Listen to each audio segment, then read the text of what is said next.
Welcome, ladies and gentlemen, to the Super Game Brothers podcast. This is episode number 41 of our weekly board game and video game podcast. My name is David, and I'm joined by Devin. Oh, hey. Devin, how are you? I went right to you real fast today. That's crazy. I'm doing fantastic, and I noticed you said it was number 41. It is. I knew what you did there. I skipped 40. Yeah.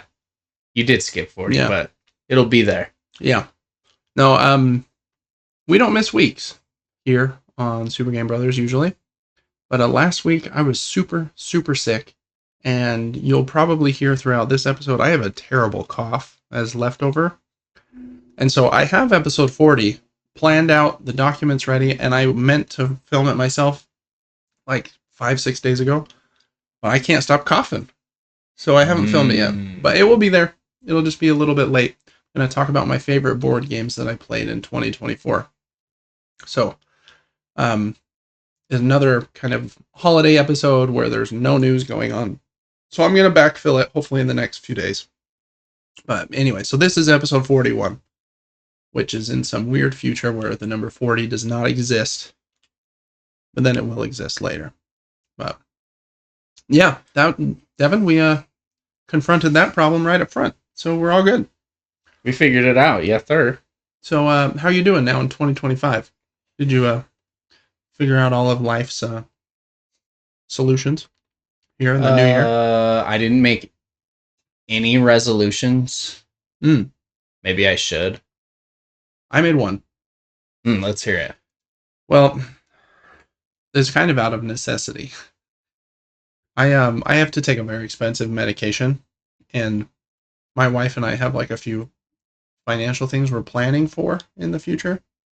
And so one of my goals this year is to spend like zero money. Oh, nice. I've had a couple people tell me that. Good job. Very hard. We're also like trying to stay within our budget and like groceries is just freaking out of control. I can't believe how much they cost. When Lacey and I were first married, I'm pretty sure our budget for groceries was like $200 a month. And would you say that's quadrupled? Oh, more than that. I bet it's like 6 times. What's this? It's sextupled. I'll bet your income has sextupled as well. No. It's well, the hard part was when we were first married, Lacey and I were both working. So now with just my salary, our salary probably tripled about, but not the sextuple you're looking for. These are not the sextuples you're looking for. No, not a chance. Yeah. Anyway, so that's one of my goals. So I haven't bought anything this year so far. And we're selling like some extra stuff that we have just sitting around. Haven't bought any board games, which is a weird occurrence for me. That is. I haven't bought any video games either. I'm like way stressed because there's a few I want to play. We're going to talk about them later in the show. Luckily, I have $20 in my PlayStation Network wallet. So, we do have a little bit of money budgeted for like the podcast and for entertainment. We have like $100 or $200 a month, but just trying to be as close to zero as possible so that when there are things that come up, I don't know, like a big $70 video game I want to play, then I've got room in the budget. But anyways, that's kind of priority number 1 here at the Bailey household. My shot. I have a intestinal chronic disease. So my shot is I think I have to take it once every 8 weeks. One injection is $25,000. So, really cheap. Light work, no reaction. Yeah. Insurance. That's outrageous. Oh, yeah. It's a joke. And it's like this. It comes in this. I mean, when you get board games, they come in Ziploc with like dozens of Ziploc baggies, right? Mm-hmm. Picture one of these, but like 5 times as big. That has 2 little cardboard boxes in it with like 2 vials this big of medicine and 1 needle. Well, I guess needle's not the right word. Syringe. And I put the syringe in, the 2 vials, suck out the medicine, and then Lacey stabs me in the leg with it. $25,000, baby. Do you reuse the vial? Is the vial cool looking? No, it's just like a tiny, like our cousin's like insulin vials. They kind of look like Those are those. kind of cool. You could repurpose them. Maybe. I feel like I'd get arrested. But Well, you could. what are you putting in there? Syrup? No. You put sand in them from every special place that you go, and then you put it on a necklace. Oh, wow. Sell them on Etsy for billions of dollars. Absolutely, yeah. Wow, we solved it. Mm-hmm. I finished one of my Shilajit vials, and I spent probably 20 minutes boiled water inside of it, and then used like glue gun, whatever it is, to get any adhesive off of it. Right. And now it's a little supplement container. I repurposed it, sold it on Etsy for billions. Wow. It's crazy. Yeah. I don't know what to do with $1 billion, but actually I do, Devin. I've got just the business opportunity for the newfound billionaire. As you know, I'm really into golf right now. Mm-hmm. Just got a new golf bag, which means I'm now a pro. No, but I don't know. I went really far down this rabbit hole a few days ago. Right, the first week where I've decided I'm not going to spend any money. For some reason, this is the rabbit hole I've decided to go down. So let's go over to the screen real quick. Devin, I want to open a golf simulator shop with a few different bays. And you charge people to come play, like Topgolf, but smaller, with a much nicer simulator. Check out this bad boy. This is called the Golf Zone Twin Vision, and they have a new version called the Twin Vision NX, I think. But so you picture this big projector screen in front of you, but then you are playing on. There's two devices as well. They have cameras like above you with a projector projecting. This is like a big touchscreen monitor kiosk, it says. And then I think there's also one behind you. So you can like touch the screen and whatever. Tells you everything about your golf swing in like crazy detail. Here are some of the key features of the Golf Zone Twin Vision NX. Oh my. You got the motion and pressure plate. So the floor you stand on has, I think, 6 different grass types. You got like fairway, so my ball would never be there. You got the short rough, the long rough, the fairway bunker, and the greenside bunker, all on different types of turf here. So you can put the ball there to represent those different shots. That ground also moves and lifts in order to represent like your lie. So if you're on a slope, then the spot you're standing on drops. The spot where the ball is raises to represent that. Very cool. Got these high-speed camera sensors. So after every shot, it will show you top down, front on, and like right at your club, like slow motion of where you hit. So you can see where on the face your ball, like you were hitting the ball. And then it tells you all these data points like the club speed and the ball speed and ball rotation. And rotation's crazy. It's like 2,500 rotations a minute. Or a second, excuse me, a minute. And so they'll tell you like all these details so you can like really dial in your stuff. This is a cool one. After the ball hits the projector, the ground is like sloped a little bit. And so the ball like rolls back into this slot on the device. And then after you swing, the tee comes back up with another ball on it ready. Oh, that's amazing. So you don't have to re-tee your ball. So cool. You can also putt. Helps you line up your putts and has like this little LED light on there. So you know like where you're aiming is if you had a caddy with you. It's like, oh, it's right outside the left cup. Because those are caddy words. Absolutely. Runs on Unreal Engine 5. I do like that. And there's a bunch of different types of practice you can do. You can like do the range or I think like approach practice. And they have putting practice, and all of it will sync to your app on your phone. So you can like see your data. I love data. You can like click on the kiosk and say, ooh, I saw my swing replay, send that one to my phone because I want to like show that to my coach or like whatever, I'll practice that. Very cool.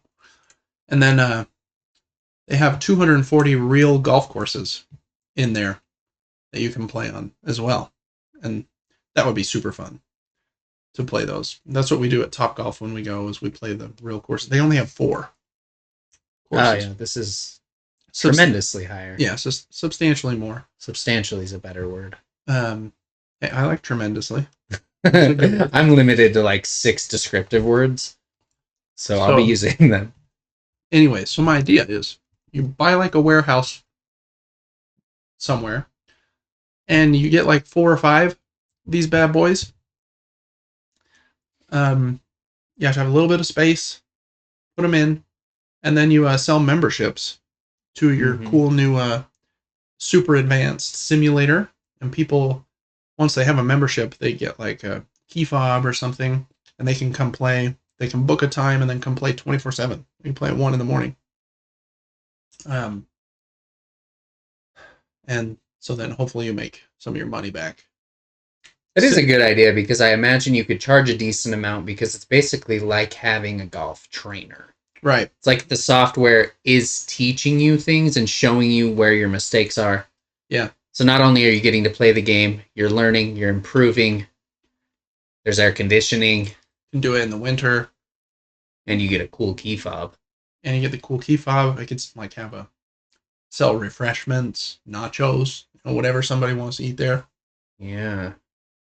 That's my next business opportunity for you. For the grand low price of $45,000 per simulator. Yeah. Sounds like a bargain, right?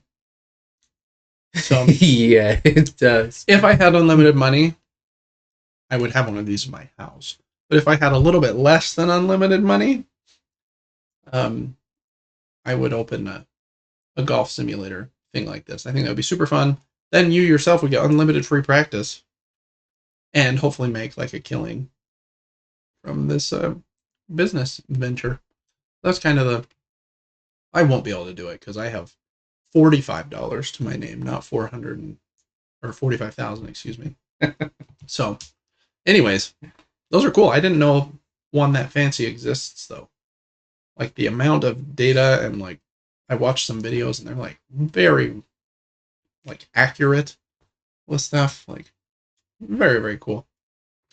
I'm not great at golf yet, but I really want to get into it and get better. So I wish I had something like this, because just going to like the range or even Top Golf and just swinging a bunch, it's hard to even self-diagnose. Like, was that swing better than the last one? I have no idea. Oh, yeah. I never know anything. I've like read, there are some ways you can get some feedback. Like you can dry erase on the ball, like with a dry erase marker. Then when you hit it, you can kind of see like where it hit your golf club. I'm like, then I got to mark every single ball that I swing at. That is true, yeah. Or, I don't know. You can get all kinds of like dumb little things, but this thing would be able to tell you like everything about your swing. So the rich get richer and the rich get better at golf. What a great idea. Yeah. But David does not get better at golf. So, excuse me, my cough. But anyways, that was my, sometimes I just have to go on like a little fantasy ride. Like, ooh, what would it be like if I had an extra $2 million that I could do whatever I wanted with? That's what I would do today. I wonder what I would do with $2 million. I think I'd be so scared to do anything with it. I'd have to like reach out to somebody that knew. That's true. That would probably be smarter. I don't think I'd touch it. Mm-hmm. Because next thing I know, I'm pulling a Porsche into my driveway, and then probably not the best idea. Mm. Yeah. But can you rent the Porsche? And you could tell people they could drive the Porsche to your golf simulator place. Charge them a premium. I was thinking with those new vials that we're going to sell on Etsy, we could like we could make little barrel vials and barrel age some golf tees for a couple years in the barrels in whiskey. And then they just work so much better. It's crazy. Yeah, that sounds like legit science. Speaking of barrels, I went and saw Nosferatu. Oh, did you? I sure did. Uh-huh. I had a barrel of popcorn in my lap. Nice. Really quick before you tell me about that, I got an ad on my phone today for Cinemark. I guess in like a week, they're having this bring your own barrel, or not barrel, bring your own bucket day, and whatever size thing you bring, they'll fill it with popcorn for $5. I'm like, Any size? I think there is some limit, but it was a big limit. Oh shoot! You know I'm. You get like a triple popcorn. Anyways, how was Nosferatu? I don't think it's for everyone. It's very. This sounds so dumb, but I feel like it's like that's what I was gonna say. Oh, I was legitimately gonna say poetic or artsy. It's very. That's the vibe I got from the trailers. It is. It's very artsy, limited color in a lot of scenes. I would say maybe I don't want to say inappropriate, but a little sensual at times. Maybe not for every audience, but very, very interesting.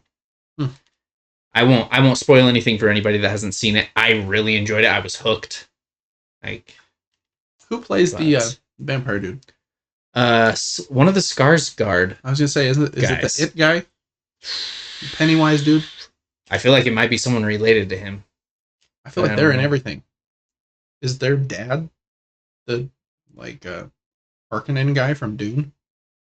I don't know. I feel like they're all like the weird characters and everything. They are. They're always in like these psychological, very strange. I don't even know what the genre would be called, but they're in weird movies. And I kind of like the type of movies they're in. Like, did you ever see Saltburn? I haven't seen Saltburn. I think that one's pretty hardcore. Yeah, a little bit. It's a crazy genre. I don't even know how to explain it. That actor though, the one that's in like The Killing of a Sacred Deer. Yes, he's very odd, but he's always like intriguing to watch. Yeah, he's fun to look at. I don't know why. It's like just interesting. Yeah, that movie was a bit intense. Sometimes I don't read about what I'm about to watch, and but it was entertaining, I guess. That's funny. No, Nosferatu seems cool, so I want to watch that one. We watched a few things over the break, Devin, as well. Last night we watched A Quiet Place Day 1. I thought it was good. That's probably my review. It was good. I like the two main actors in the movie, both great. But I thought like the plot was good. I don't know. It's a good take. Yeah. Mm-hmm. There wasn't like any amazing standout parts with like the aliens even. That one part where they're like in the subway, like underwater, and the things like, I don't know, down there with them was kind of cool. And like seeing what they eat was kind of cool. But other than that, it's like, yeah, it was good. But I'm going to have to rewatch this because I don't remember either of those moments. Well, it's because it was just fine. Watched a lot of Wicked over the last 10 days. My wife is obsessed with it, and I've seen it 2 or 3 times now. Very excellent music. Right? And I think Cynthia, what's her name? Envero? I can't remember her last name. She's amazing that plays Elphaba. Like, such a good singer. Incredible. And then Ariana Grande is also incredible. So both of them are just like crazy to watch. What was I going to say about Wicked? Oh, really appreciate what they did with it, filming both parts at the same time. Reminds me of Lord of the Rings. Huh? Both parts, Wicked, that's only the first half of the movie. It's all ready to go. They just gave us half. Correct. It's probably in post-production where they're doing CGI and stuff, but it's a filmed. Much like they did with Lord of the Rings. Film the whole thing and then release each movie 1 year after the next. The next one comes out. I'm pretending like I knew that, yeah. Mm-hmm. Wicked for Good, which is part 2, comes out Thanksgiving. So only like 10 months. They want it's not too bad. I mean, if you think about like They want the TV Thanksgiving series money thing. because that's a big time to release a movie. Oh, is it? Oh yeah, Thanksgiving and Christmas are like. Why does that work so well? I feel like everybody would have no money because they've spent it all on Thanksgiving. I don't know. People like going to the movies with their family on Christmas. We don't ever do that. No, I like to go by myself at 10:30 p.m. Yeah.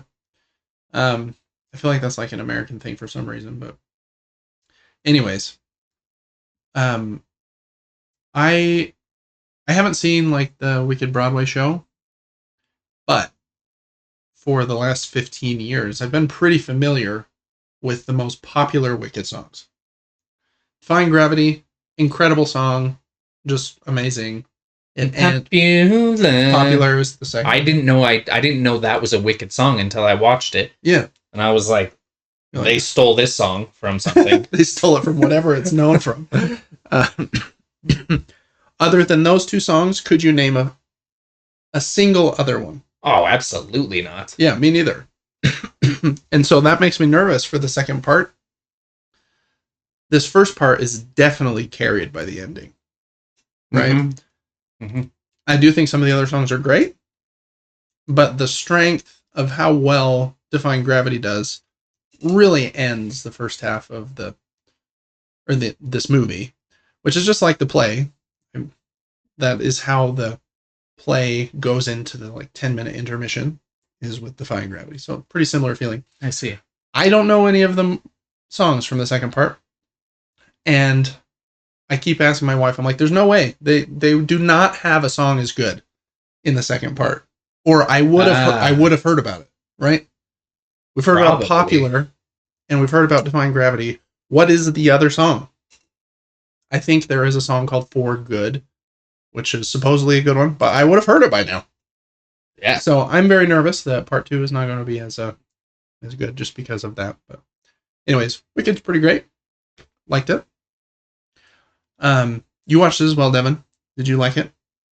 I did. Yeah. I typically stay away from musicals, but I would say when I watch them, I appreciate them fully. Mm-hmm. And I go, dang, this can make you feel something. Because most movies don't make you feel anything. That's true. What some do. What's your favorite musical? I only know 2 musicals. Wicked and The Greatest Showman. I'm sure I've seen others. Greatest Showman's a good one. I think the musical that got me curious into other musicals was actually a horror one. Or Sweeney Todd. Oh, I do know that one, yes. I really like Sweeney Todd. The music in Sweeney Todd's excellent. Kind of a violent and weird story, where Wicked is definitely more uplifting and like happy. But anyways, lots of Wicked. We also finished 2 TV shows. We watched Squid Game, second season. We'd already seen the first one a while ago. Really great. Just nothing bad to say about it. I kind of wish, I don't know. I'm totally fine watching like a dub or watching a show in another language. Watching the dub though, sometimes you're like, why did they say that? It must just be like a localization change from like Korean to American English. It's like, I don't think that character would have said that if that person was an American, but I guess it makes sense in Korean. But mostly it's just great. Super good. You have to like violence, for sure. But it's fun. It's just like a crazy game show where if you lose, you die. And I'll have to watch it. And if you win a ton of money. So it's fun. It's a good one. That's actually only the first half of season 2. Second half comes out later this year. So you're not behind yet. Well, I'm kind of behind because I haven't watched the first season. That's okay. You can catch up. I think once you start it, you'll be hooked. You'll binge that baby. Oh, probably. That's good. I've been watching so much Impractical Jokers and just trying to find episodes I haven't seen. Mm-hmm. And I'll be working out watching that and just dying laughing. Oh yeah, the best show. If you can get fully immersed in that show, it is absolutely hilarious. And the things they do are outrageous and extremely impressive. They really are. So uncomfortable. Even though, like, I know for a lot of these, like, reality shows, there's probably a lot of it faked, where, like, as soon as the camera cuts, they surely go to the person and say, like, I'm so sorry, we were filming a TV show, don't hate us, here's $100, whatever, thanks for being on the show. Even knowing that, the things they do on that show are still crazy. I think there's even scenes where preemptively... You think where they might tell them before? Yes. They might. I think there are some instances where it's like, that person knows something. Mm-hmm. Or legally they couldn't have done that without... Yeah, that's a good point. Telling them, like, they put that person in danger, in a way. I don't know. But fantastic. But if you can suspend that disbelief just a little bit, even with that disbelief in the back of your head, I still love that show. It's amazing. Oh my gosh. I feel like I'm like part of their family. It's like what I did with New Girl. I watched New Girl and then I just rewatched it because I didn't want it to be over. Yeah, I did the same thing with How I Met Your Mother. Ooh, did you watch the second season of Severance? No, that is on my list here. I have 2 shows I'm very excited to watch. I don't think it is out yet. Oh. I think it comes out next week. Did you see its reviews? I know you don't look at stuff. I haven't. Oh, well. Supposed to be good? Yes. Mm-hmm. Yeah, it's, I think, Apple's most I don't know if successful is the right word. Most well-loved show. Probably that and Ted Lasso, obviously, but very pumped for Severance Season 2. Have you seen the first one? I think I've seen a little bit of it. Is it like all in an office, like a weird office building thing? Yes. There's like levels to this. Mm-hmm. I feel like I've seen a little bit of it, and then I think we like lost our Apple TV trial or something. I don't know. I think I signed in with my account at Dad's, so you should be able to watch it. Yeah, really good show. It's about this idea that this company has come up with the solution to when people enter their work building. I'm sorry, I'm eating a million cough drops trying not to cough. They can no longer remember their personal life while they're at work. And then every day this happens? And then as soon as they leave the building, they can no longer remember what they do for work. But they somehow know to go there? Yeah. Mm-hmm. Do they write that on their windshield? It's a good point. You broke the whole show in 1 second. I did. Holy crap. Maybe they covered that in there. I don't remember. It's been a little bit. That's wild. Ugh. That could get so messy. I don't know that I like that. I will watch it, but I don't know that I want to live that. It's excellent. It was a good show. Because people be accusing me of what I did, and I have no memory of it. I'll be like, I didn't do that. Back up off me. You know what I'm saying? They don't do anything like too crazy at the job, but that's the main premise. Yeah, I like that idea. Very unique. Yeah. I like when a show or movie does something not every other show does. Mm-hmm. I really, really do. I don't even know. I don't have any examples for you, but I do like them. Yeah, one other show we watched was I don't know how to say this since we're a family-friendly show, but it's Kevin Can Kill Himself. Kill is not the right word, and I don't think you're supposed to say the word kill on the internet. So Kevin can unalive himself. Anyway. Yeah, that works. It's a show that was on AMC, and it only had 2 seasons. We had seen the first season already, but we watched the second one on Netflix. It has Annie Murphy as the main character. Who is that? She is most known as I forget the character's name on Schitt's Creek. Schitt's being the name of the town. I'm not cursing. Sorry, everyone. Is it Allison? I think it might be Allison. Ew, David. That's what. That's like her most famous line. She has a brother named David in the show. You haven't seen Schitt's Creek? I've seen some of it. Okay. I was thinking this Kevin show was. We need to talk about Kevin. Oh no! You know what that is? Yeah, that's got that one lady from Suspiria and Doctor Strange. Yeah. Anyways, continue with this one. Anyways, very cool show. I like the premise a lot. Basically, Annie Murphy is married to this guy named Kevin, who is the absolute worst. He's like super narcissistic, only cares about himself, thinks he can do no wrong. And basically, how the show works is anytime Kevin is in the room, it's filmed like King of Queens or something like that, where there's like a couple cameras and they change around. It's a comedy. They make jokes. Everything always goes right for Kevin. He can make fun of other people, but it doesn't matter. They laugh it off, kind of thing. But then anytime Kevin is not in the room, then it changes to like a drama camera angle. I don't even know how to explain that, but like, yeah, I need to see this. Different colors, and people will be sad, or it'll like follow the main character whose name is for some reason escaping me at the moment. But she's been married to him for like 10 or 15 years and cannot handle it anymore because he is so narcissistic. He really is terrible. Like, you hate him from the first minute. And so in the first season, she decides she's going to kill Kevin. Oh, shoot. And anyway, some stuff happens. Second season, whatever, blah, blah, blah. But we finished that. Quite liked it. I think she's amazing, Annie Murphy. I think she's an excellent actress. The guy that plays Kevin does a great job at making you hate him.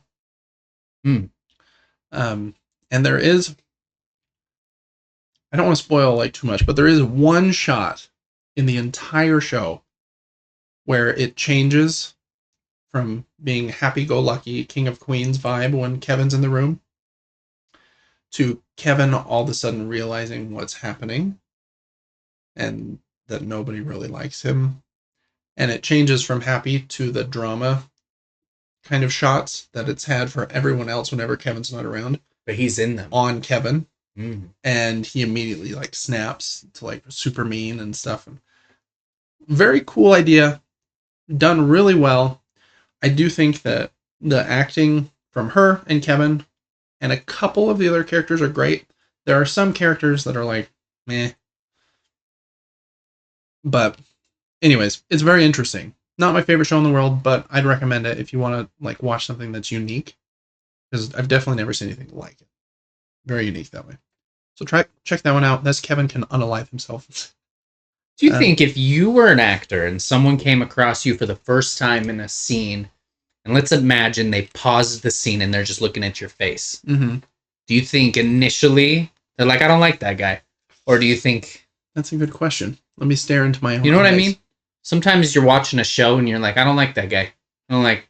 And then you figure out you really do like that guy. Mm-hmm. But we like prejudge things. I hope I make an okay impression. I feel like I don't smile enough. I don't think anybody liked me as an actor. I think sometimes I could own it though. I think you give me a little more confidence and I'm getting up on stage and I could do anything. I think I could cry on demand, maybe. Wow. Maybe. Is this how you're going to make your billion? We're not going to sell anything on Etsy. You're going to be the next Leonardo DiCaprio. Imagine. Excuse me. Imagine. Yeah, just imagine if I was like way good at acting. I've always thought that would be a crazy kind of fun life to just like, okay, for the next 6 weeks, I am going to be this fake character in this movie. And I'm going to just like commit hard. Yeah, I think a lot of us can do it to ourselves. If I'm looking in a mirror and I'm very comfortable with myself. Yeah. And so in front of others would be the hard part. Yes, there's no embarrassment. It's like fully embrace this emotion. And I feel like I can actually do it pretty well.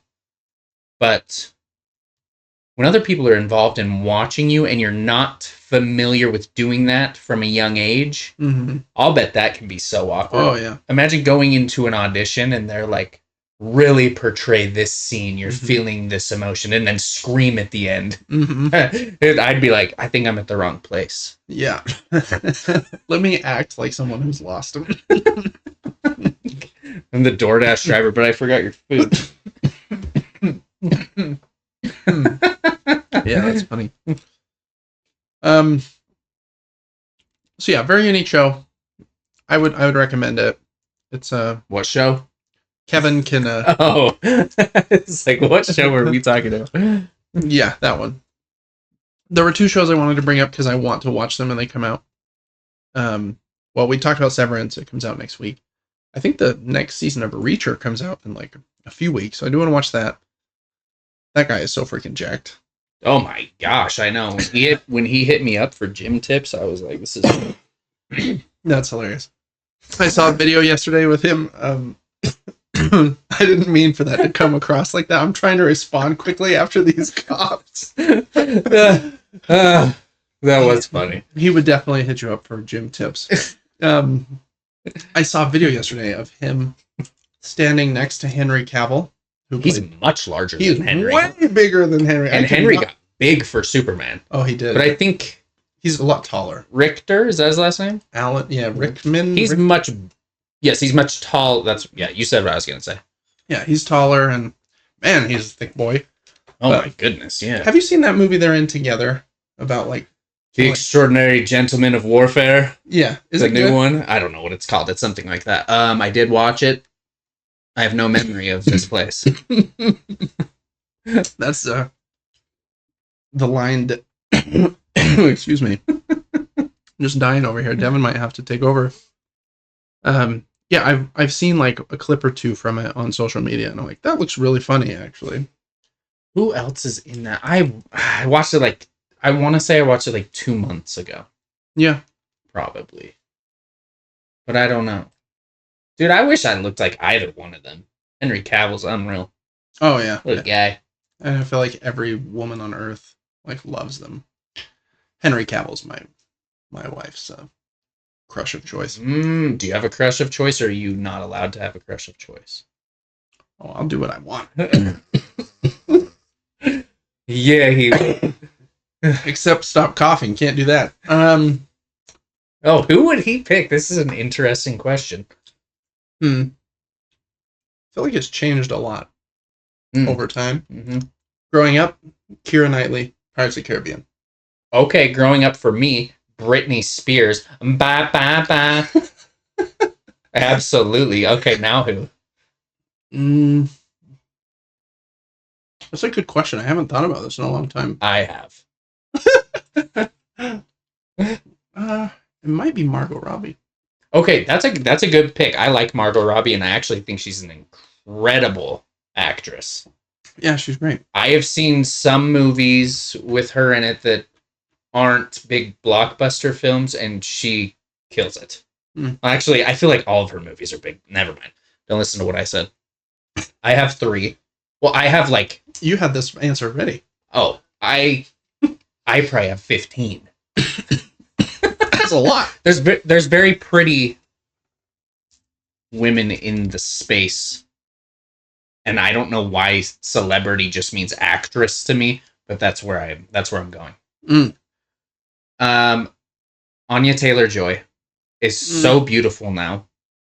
She's changed a lot over the years. Like, if you look at her from The Witch, she looks much different than she looked in Furiosa, and she's playing in some new movie with that one guy from Maverick. I don't know. Maverick? Oh. That dude that's in everything. That guy. Yeah. So I like her. And then, do you know who Margaret Qualley is? Gorgeous. Okay. And lady named Sarah Gadon is like super, super pretty. She is in Dracula something. Dang it, I'm failing this question because I don't know what they're from, and I don't know who they co-starred with. Dracula something. Yeah, she's super pretty. I don't know. I don't have many lists, but celebrity crushes. Right. Because of Henry Cavill and Alan Rickman. Something. Something. Reacher. Yeah. The one other show I'm probably going to watch. I want to see the new Studio Ghibli movie, The Boy and the Heron. Oh, you haven't watched that? I haven't watched that, but I think I'm going to buy it because it's on sale right now. I have seen it. You have? Yes, I think. Wow. I think so. How was it? Oh, yeah. I'm pretty sure I've seen it. There's some odd characters in that show. Yeah, I think Willem Dafoe is the Heron. But Robert Pattinson's the Heron too for a minute. Yes. Okay. I did see it. I won't say anything about it. I think that it was good. I think the studio pays very close attention to a lot of things. What I will love this. Highlight in Spirited Away, this girl puts a slipper or a shoe on, and they added the coolest detail, in my opinion, to that animated film. She puts the shoe on and then she kicks the front of her shoe, like she kicks the toe of her shoe on the ground a couple times. I do that to get it like all the way in. Yes, and I was like, that is so interesting. It's like that is attention to detail. They do that with food too. Their food is always like immaculately animated. Excuse me. I think that's their newest movie. I haven't seen that one. I've seen almost all of their other movies, so excited to see that one. It's kind of crazy that the actors they get to do the American dubs too. Christian Bale, Dave Bautista, Florence Pugh, Robert Pattinson, Willem Dafoe. Florence Pugh. Is she in Oppenheimer? Yes. Okay, she's fantastic. She's a fantastic actress. Is she also in Midsommar? She's the Midsommar girl. Oh yes, yeah. She's amazing. Yeah, that really little romance film with her and Andrew Garfield. I'm here. Is it good? Yeah, really enjoyed the dynamic between them. What's that one called? I feel like I saw the name of it just a couple days ago. Place in Time. You pulled it right out. A Way Out of Time. Search Time Florence Pugh. You'll find it. 100%. Yeah. Cool. That's a lot of movies, Devin. I got one. You're probably right. One other thing. Jazz, terrible this year. I don't watch many games. I don't either, but I did see this. You watched this one live? No, I saw the highlights after. Okay. Yeah. They announced, hey, we've got this new jersey coming out. It's our statement jersey. And I was like, oh, cool. We're going to wear it for the first time at our next game playing the Atlanta Hawks. And I was like, okay, fun. I'll watch a game. Cool jersey.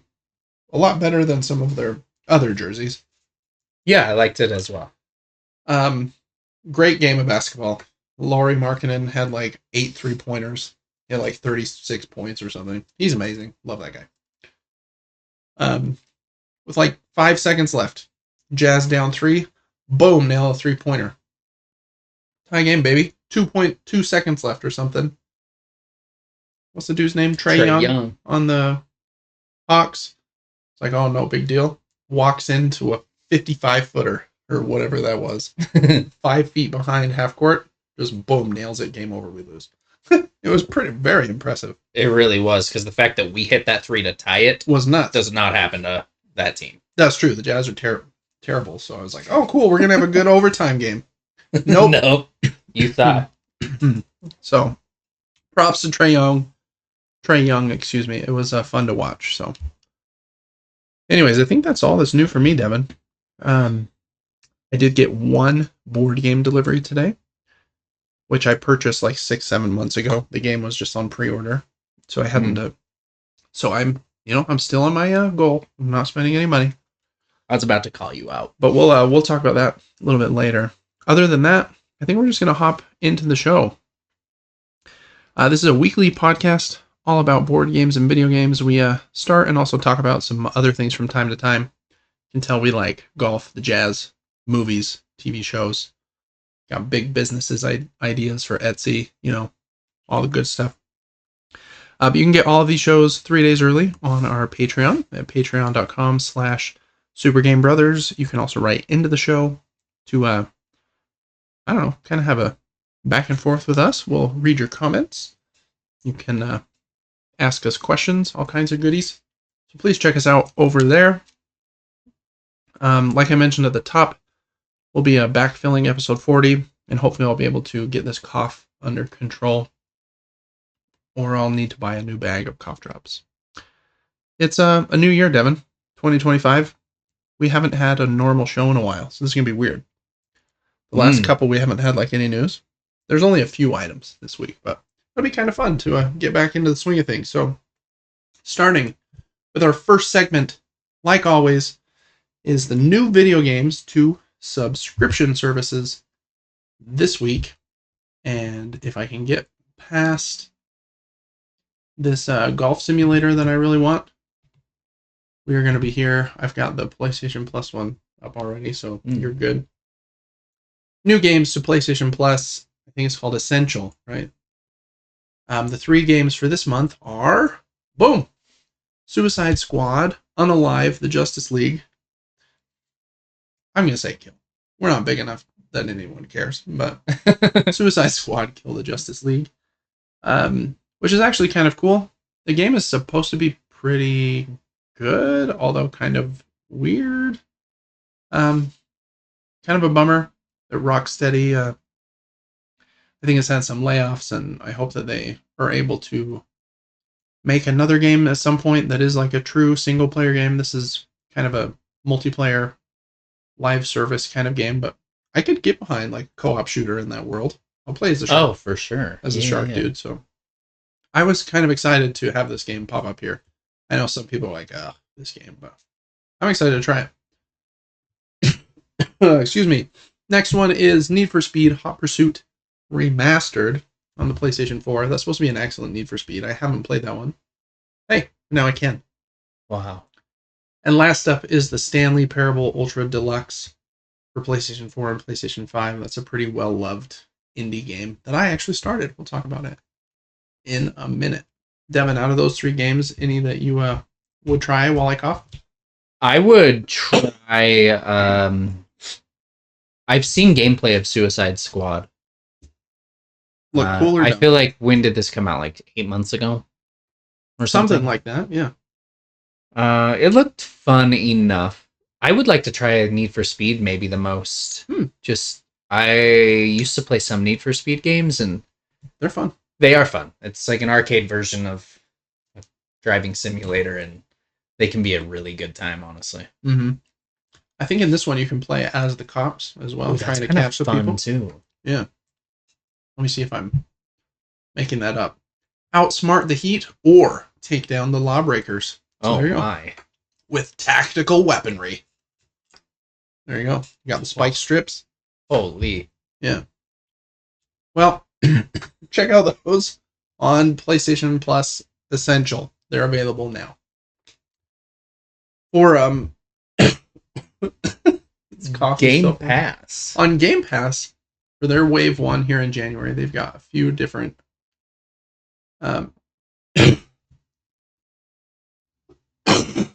He's dying. I am dying. A few different games here. We got available today, Road 96. I guess this was available 2 days ago on January 7th, but it said today here. It's a crazy, beautiful road trip. I don't know much about this one, but every mile opens a choice to make. Your decisions will change your adventure. So check out that. And then a few coming soon. Lightyear Frontier is out right now. That one's in game preview, so kind of like early access. Start your interstellar homestead in this peaceful open world farming adventure. My Time at Sandrock is kind of like a farming and resource gathering game. I think it's like the 3rd or 4th in that trilogy. My Time at Portia, I think it was the first one. Robin Hood Sherwood Builders. That kind of sounds like Minecraft Builder. What's that game called? Dragon Quest Builders, which is kind of like Minecraft. Complete quests, construct various builds, craft a broad range of items as Robin Hood. And try to free Nottingham. There you go. That sounds so wonderful. It does. Rolling Hills is next up. Serves sushi as a robot chef in Rolling Hills. A life sim about running your own restaurant in a cozy village. Then last up, Devin. What's this one called? It's got to be Diablo. Looks like Diablo, is it? Sorry, second to last. We got EA Sports UFC 5 on January 14th. And then you're right. Then what's last up, Devin? Diablo. It also looks like the Hakuna Maga guy from Crash Bandicoot. Oh, yeah, it's Aku Aku. Or is it Uka Uka? No, Uka Uka is the bad one. It does look like Uka Uka. Yeah. Remember, there's the good one and the bad one? I feel like I kind of do. Yeah, it kind of looks like that. Uka Uka. Love that. Cool. if you have Game Pass, check out all of those. There's some other perks like a Apex Legends pack and stuff, but those are the new games for the first half of this month. We got one game from Epic Games. Oh yeah, called Turmoil. Yes, sir. I don't know anything about this. Do you? A little bit. It is like a simulation game where you are trying to what's the word? What's the word when you're like mining oil? Is mining? That's not the right word. You're drilling. Drilling. For oil, trying to make money. Looks like it kind of has like a little comedy vibe to it too. So make sure to add that one to your Epic Games Store library totally for free. And Prime Gaming. And then on Prime for the month of January, they've got a bunch, like usual. Get out of here. Get thing. Okay. The big ones seem to be these here. You got Deus Ex, Bioshock 2 Remastered, Are You Smarter Than a Fifth Grader, The Bridge, Super Meat Boy Forever, Grip, Ender Lilies. Oh, Ender Lilies is on there. Love that. Awesome. SteamWorld Quest, and what's that, Spirit Mancer? So let's see. The ones available now, Eastern Exorcist, The Bridge, Bioshock 2, Spirit Mancer, Skydrift, Infinity. Then on the 16th, Grip, SteamWorld Quest, Hand of Gilgamesh. Supposed to be really good. Are You Smarter Than a Fifth Grader? Deus Ex, Goaty Edition, To the Rescue, Star Stuff, Spitlings, Zombie Army 4, and then not till the 30th, which is kind of crazy because it's after the sequel comes out. But Ender Lilies, Quietus of the Nights, which is an excellent, excuse me, Metroidvania game. What a strange time for them to put that out. It's smart. It's a smart month. I'm just surprised they didn't say, like, can we have it on January 1st or something? Yeah, a week before the new one. Right. Blood West, and then Super Meat Boy Forever, also on the 30th. So lots of games. If you have Amazon Prime, make sure to go to Prime Gaming a few times during the month to claim all of those bad boys. Is that all of them, Devin? It was, yes. All right. So that brings us to what we have been playing. I've been playing quite a few different video games. First up, Devin, we were just downstairs trying this. I'm on the final boss on 9 Souls. I thought I would have been done with it by now. But this boss fight, excuse me, is brutal. Pretty dang. It is brutal. I'm pretty good at it at this point, I feel like.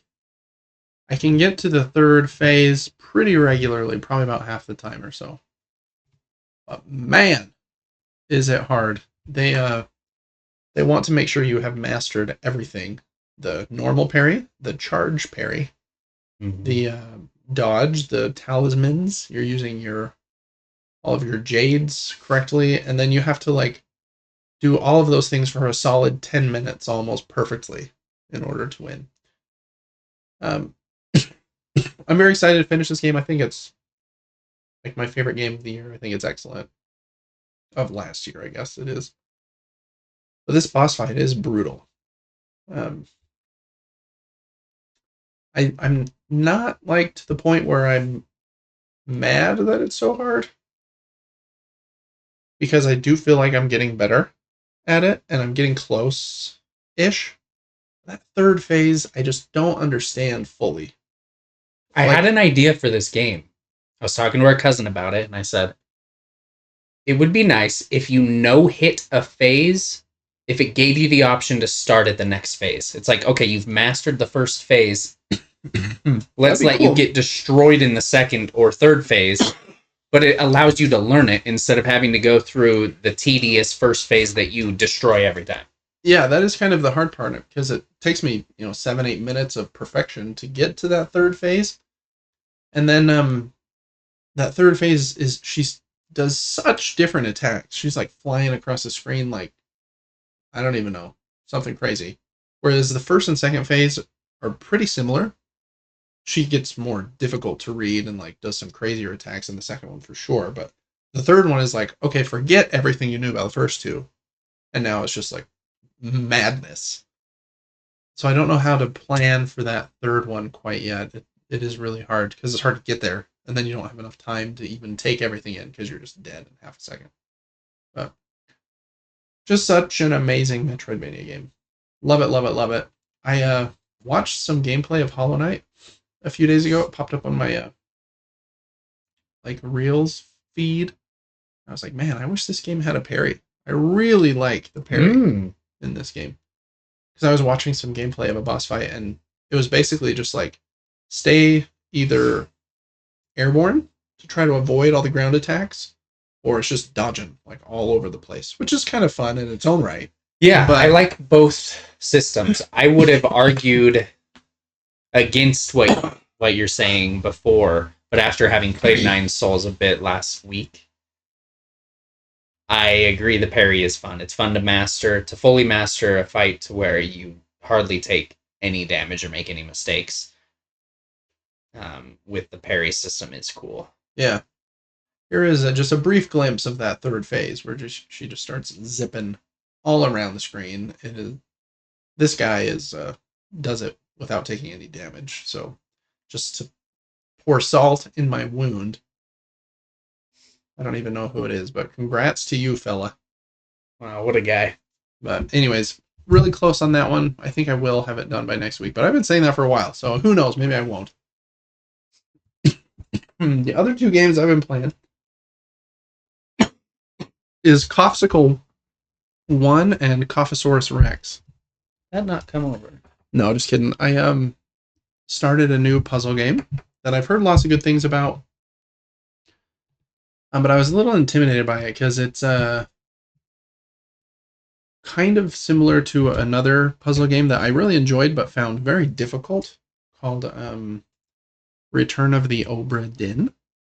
This one is a bit different, but this one's called what's it called? The Case of the Golden Idol. And it basically gives you a bunch of cases, or kind of a snapshot in time to when somebody died.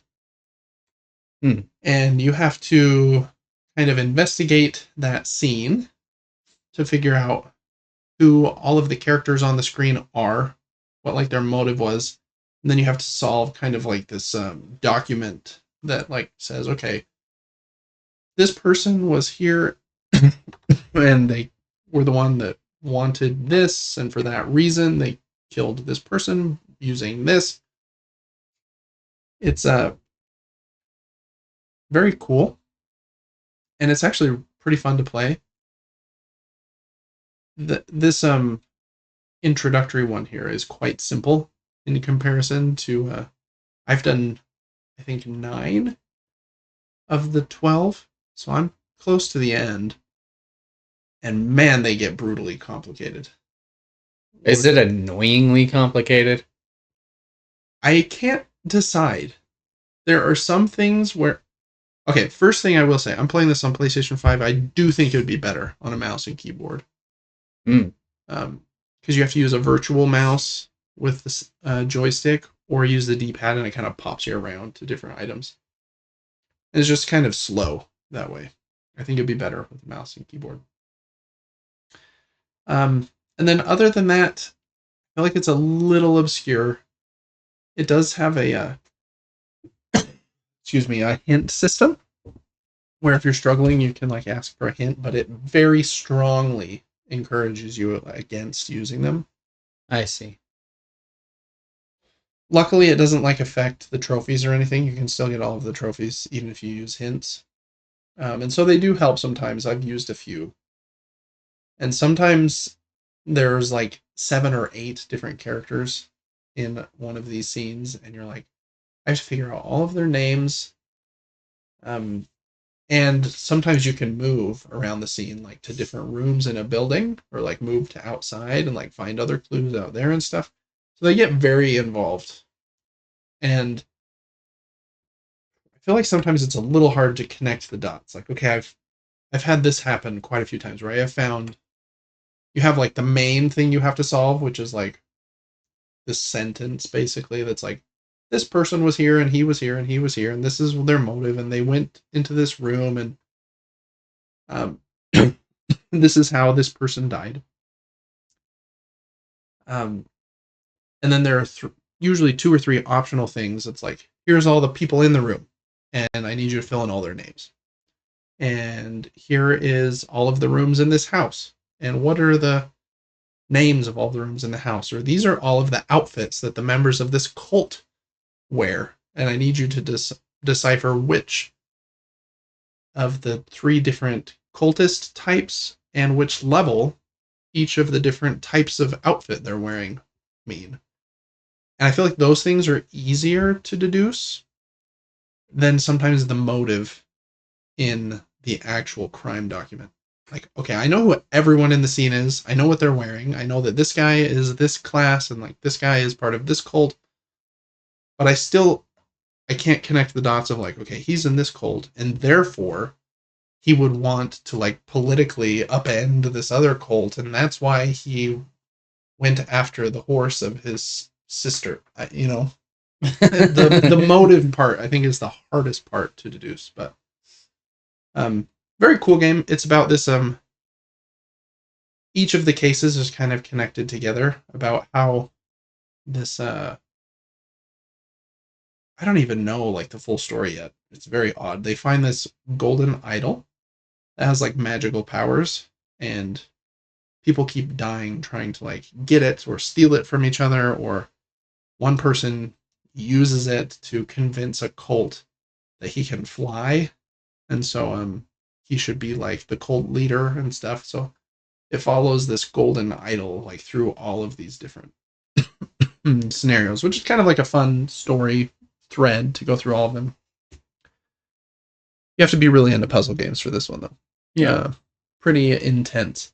But cool. Very cool art style. Cool idea. You don't play a lot of games like this. So if you like something super unique, and if you've played Return of the Obra Dinn, which is an amazing one, I liked it a bit better than this one, but kind of a similar vibe, then I think you'll like this one.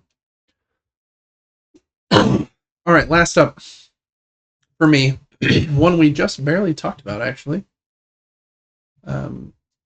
In the PlayStation Plus free games of the month, I started the Stanley Parable, where you play as a guy named Stanley who works at an office. It kind of gives me Severance vibes, the TV show we talked about at the beginning of the episode, to be honest. But you're like working and at your computer, and every day a voice comes on the like speaker and tells you which buttons to push on the computer, and you push them. But then one day you get to work and nobody's there, and there's like this narrator, and he's telling you to go places, and you can go there or you can ignore the narrator, and based on whether you listen to him or not, different things happen, and you like slowly uncover like different parts of this weird place you work. It's kind of odd. I think it thinks it's smarter than it is, unless there's more that I will discover later on, but kind of unique. It's kind of fun. I don't love it at this point, but maybe I will like it more after a little more play. I've probably played it for an hour and a half. So those are the 3 games that I have played this week, or a couple weeks, Devin. Any you mentioned you have played a bit of Nine Souls. Anything else that you have been playing? I did. I played it on our cousin's account. It was super fun. The game's fantastic for anybody hesitant to play it. It's amazing. What else have I played? I haven't really been gaming. There's a new season of Clash Royale right now. A new evolution, a new card. Do you remember the giant in Clash Royale? Yeah. There's a female version now. Okay. And she holds these big hammer things. And she costs 1 less elixir. But every time you deploy her, she empowers another troop of yours. Up to 2 of them. So if you have like archers behind her, she empowers them, and now every 3rd hit the archers do is like triple damage. Oh, kind of cool. Very unique. She's just a tanky card that just goes after tower. And then they have made an evolution for the Dart Goblin, and it's like poison darts. But I haven't really played that game at all. I have dabbled a little bit in Rocket League. I've been doing other things. That's good. So not too much on the gaming. Hey, you still played Rocket League, Little Nine Souls, and Clash. That's still playing stuff. Yeah, still getting it. Yeah. Cool. All right. As far as board games are concerned, I've played quite a few. Some of these I've talked about in earlier weeks. So just probably a last follow up here about Tidal Blades Banner Festival. I had quite a turnaround with this game. Loved it the first time I played it with my wife at 2 players.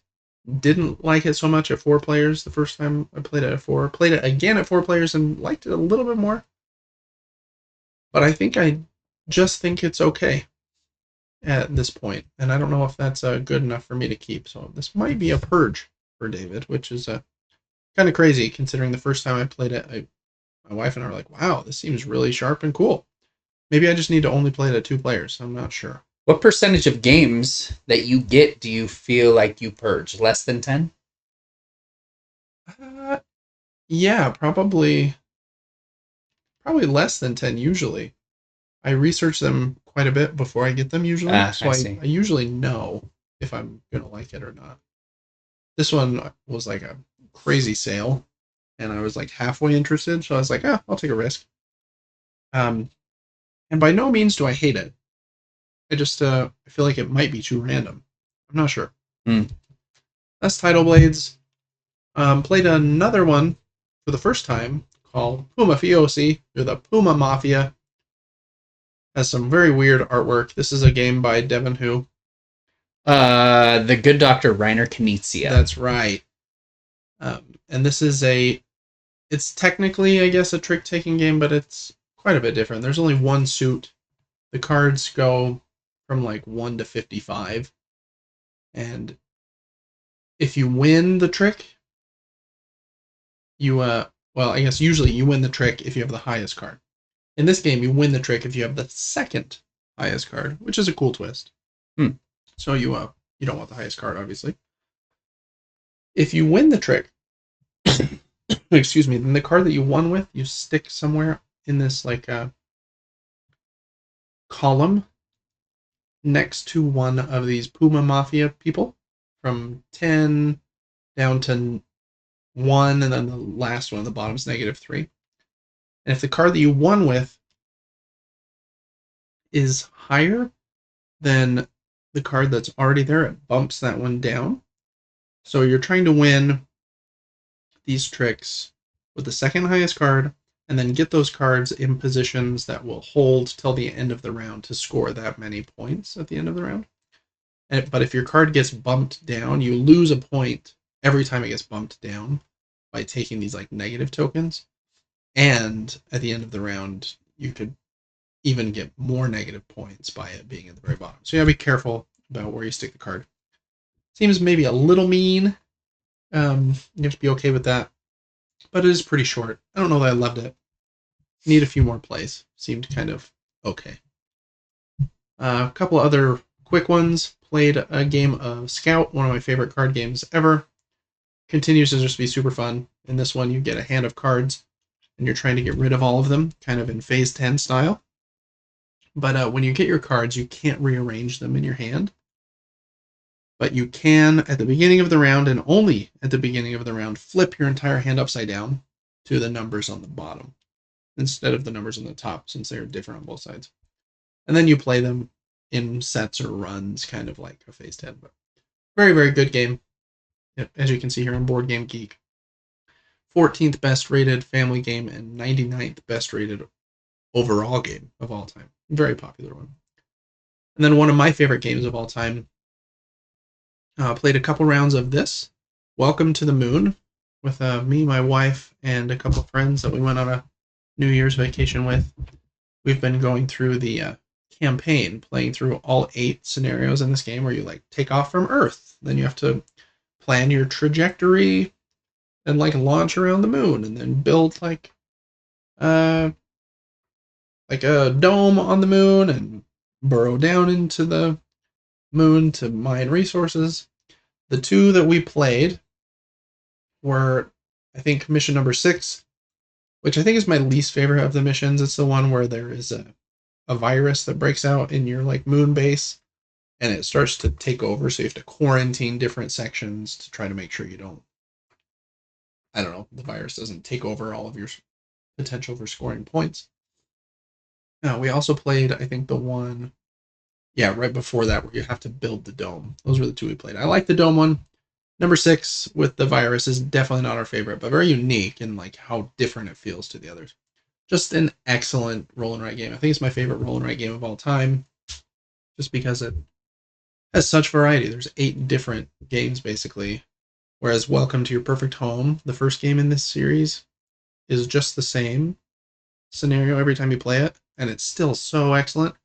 This one takes that idea and turns it into like 8 different mini games with like a story that you can play throughout all of them if you want to. Very cool. Love Welcome to the Moon.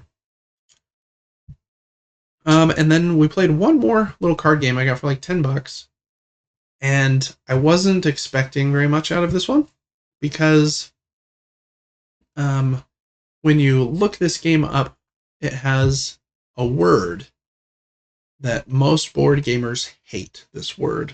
Anytime this word is used in relation to a game. Can you guess what that word might be, Devin? You probably wouldn't. Let me think. I guess, what's like a game you played as a child that you don't think you'd want to play nowadays? Mousetrap. Yeah, that's not a terrible guess. I played Mousetrap pretty recently, actually. It wasn't terrible.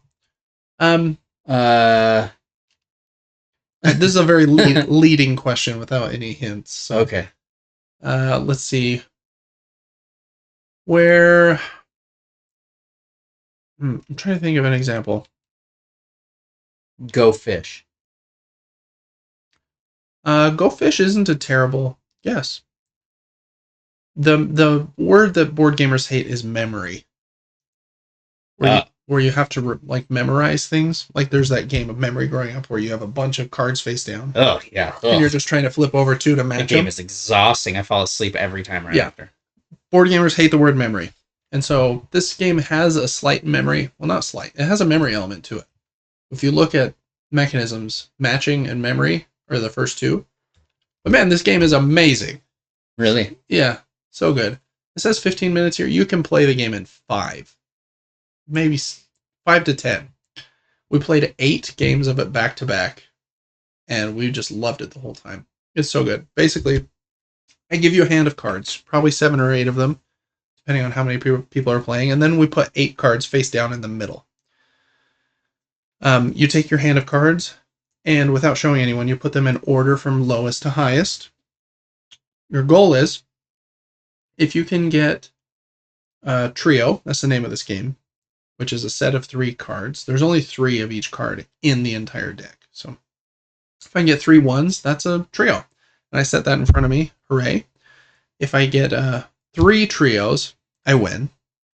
Or if I can get 2 trios where the numbers in those 2 trios add together or subtract to be 7, which is the middle number, then you win. So you can win with 2 trios if they are the linked trio. You can kind of see here from this picture that they have like the number on the bottom that is the link, so you don't like have to do the math in your head. Like the 4 and the 3 are the links. Like the 12 would be with the 5. It doesn't show that there, but oh yeah, it does. Or if you get the trio of 7s, you win with 1 trio. Oh wow! But you have to put those cards in order from lowest to highest in your hand on purpose, because on your turn you do one thing. You have to reveal a card from yourself, one of the other players, or one of the 8 we put face down. So I might say, Devin, show me your lowest card. So you would show me your lowest card. A 2. Now everyone knows what that card is. It's a 2. We know Devin's lowest card is a 2. That is the memory element of this game. That's not too bad. The other thing you can ask them to do is reveal their highest card. So you can only work at the ends, which is why getting the 7's the hardest, because it's in the middle. Right. So you might have to keep track of like, okay, what is his lowest card again? Or what is her highest card again? Or you can reveal a card from yourself, one of the other players, or you can flip over a random card from the 8 we put in the middle. If I reveal a card, then I reveal another card, and those cards match, then I get to keep going and reveal one more. If I reveal a third one and they match, I get the trio, and that's how you get a trio. If I reveal two that don't match, or I reveal two that do, and then the third one doesn't match, then everyone just takes their cards back.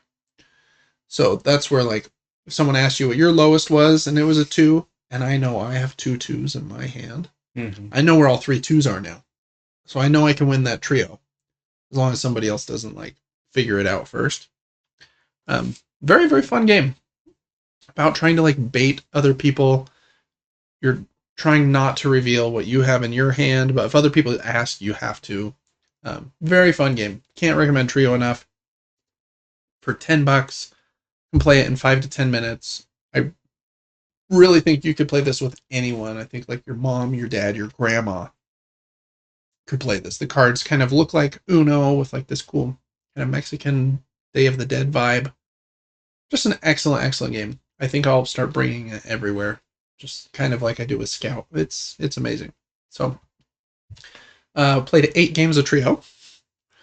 And I think that kind of ended our gaming week. Was that my last game on my list, Devin? It was, yes. Cool. And I don't have any secret hidden board games that I played, sadly. That's all right.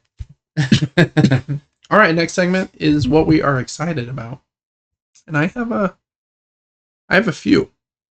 I'm excited to finish 9 Souls. I already talked about that. And finish Curse of the Golden Idol. And I want to finish Arranger, that other puzzle game that I'm very close to the end on. So I'm very close to the end on like 3 video games. I just need to finish them up so that I can move on to a couple of other games that I'm very excited for. Donkey Kong Country Returns HD comes out on the 16th. That'll be like $60, so I'll wait until that one's cheaper. And then there are 2 games that come out in the next couple of weeks that are 2 of my most anticipated games of the year, which we'll be talking about later in the episode. I don't think they're actually on this list here from OpenCritic, but they do come out later this month. There's Donkey Kong Country Returns. Donkey Kong Country is my favorite platformer series, I think, of all time. I think slightly better than Mario. Or I'm just more nostalgic for it or something. I love Super Mario World as well. I don't know. But 2 games I'm very pumped about. Enter Magnolia. What's it? Bloom in the Mist or Mist in the Bloom. Comes out on January 22nd. And another Metroidvania, Tales of Iron 2, with the bats as the enemies instead of the frogs. I'm very pumped for both of those. So, Devin, any video games that you're excited about playing this week? I mean, I agree with Ender Magnolia. Yeah. It seems super interesting to me and looks... I think it comes out not till the 22nd, but so we've got almost 2 weeks, but that is one I will be playing for sure. And then, yeah, January's kind of dry. There's not a ton of game releases, but we'll be talking more about those later. All right, and then for board games I'm excited about, I'm actually going to go down to the table just for a second. My cameras aren't behaving very well today, so this might not go down to the table super well, but we're going to try. Oh boy, I meant to do this one without our heads. There we go. I just got this game today. Kelp. This is a 2-player game. Very cool vibe, where one player plays as a shark, and the other player plays as an octopus. And the goal of the game, the shark's trying to eat the octopus is trying to not get eaten, and I think like trying to eat enough stuff themselves. So how it works is you sit across from each other, and the shark player will be moving the shark around, trying to catch the octopus who's trying to hide. And the shark player uses all of these dice and some small cards in order to do that. And they'll be putting dice like up on this section. That's a very bad example. The octopus has these cool tiles that feel like dominoes and have this like what's that? Like seaweed? Serrated edge. Yeah, kind of. It's like bumpy. Feels like seaweed on the one side. Oh, Super yeah. cool. They will have them standing up facing them, so the shark player cannot see them. And they have different icons on them, but only one of them is the octopus. So they'll be set up kind of like this. And the octopus will be playing cards from their hand in order to move around and do stuff. Anytime the octopus plays a card, they have to reveal some of these tiles down like this so that the shark can see them. So in order to do actions, the octopus has to reveal stuff. They do have some ways to tip these back up and hide them again, and some ways to like swap some. So I guess there's a little bit of memory even in this one, where the shark's trying to remember, like, where did I last see you? And then they're moving around like this, trying to attack and eat the octopus eventually. It's supposed to be amazing. I also got the 2 mini expansions that come with it, New Pursuits, and this one called Brilliant Behaviors. It comes with like these cool rainbow dice that the shark can use. They're like 6 or 7 different mini expansions that you can add in. And in both expansions, it's still the shark versus the octopus. Yeah. Okay. Mm-hmm. Yep. 2-player only game. Where both players play pretty differently, which is like a cool vibe. Game definitely has a vibe. This is not a fancy version of the game. This is the version that you can just buy at the store. And it has like really cool pieces. The dice are like these cool colors. They're very small, but very impressed by how cool the pieces are. Comes with that cool shark miniature that Devin's like 11. Super cool. Might not be in focus that close to the camera since that camera doesn't autofocus. It's a manual focus. But yeah, very cool pieces. I love these domino things. Cool idea. So I'm very pumped to try that one. I think we'll play it in a coming day, Devin. Might not be today since I can't stop coughing. But anyways, I'm very pumped for this game. I also got maybe I'll just pull it out real quick while we're talking about it. In the same. Ooh, what's it gonna be? I got oh shoot, this new stuff for Root called the Hirelings. This is every Hireling pack. I need to play Root again. Root's amazing. And these are like little dudes you can hire. They make Root a little bit better at 2 and 3 players because you can kind of hire workers from the other factions that aren't being played. To gain their ability? I think so. Huh. Is that a badger? Because that's the coolest character. The badger. This one? Yeah. That's a mole. Oh, mole. Is that a badger? Oh, yeah. Yep. That is the expansion you haven't played with. Yeah, I just got that one probably a year ago, but we haven't played Root in a while. Yeah, that's the Marauder expansion. I saw a taxidermied badger, and that thing is sweet. Was it? Yes. Yeah. Also got these cool, haven't opened it yet, wooden pieces for Pagan, Fate of Roanoke, which is another cool 2-player game that we will play soon as well. And we'll have cool pieces so we can throw away the cardboard ones. So, lots of fun deliveries lately, but Kelp is the one I'm most excited about. So, that was a little bit of a tangent, but in the games that we're excited about section, I think that was worth the extra time. All right, Devin, a few news things before we end the show with a segment on the video games we're most excited about in 2025. So let's go back to the screen, and while it's loading, I'm gonna mute the mic and do a big cough real quick.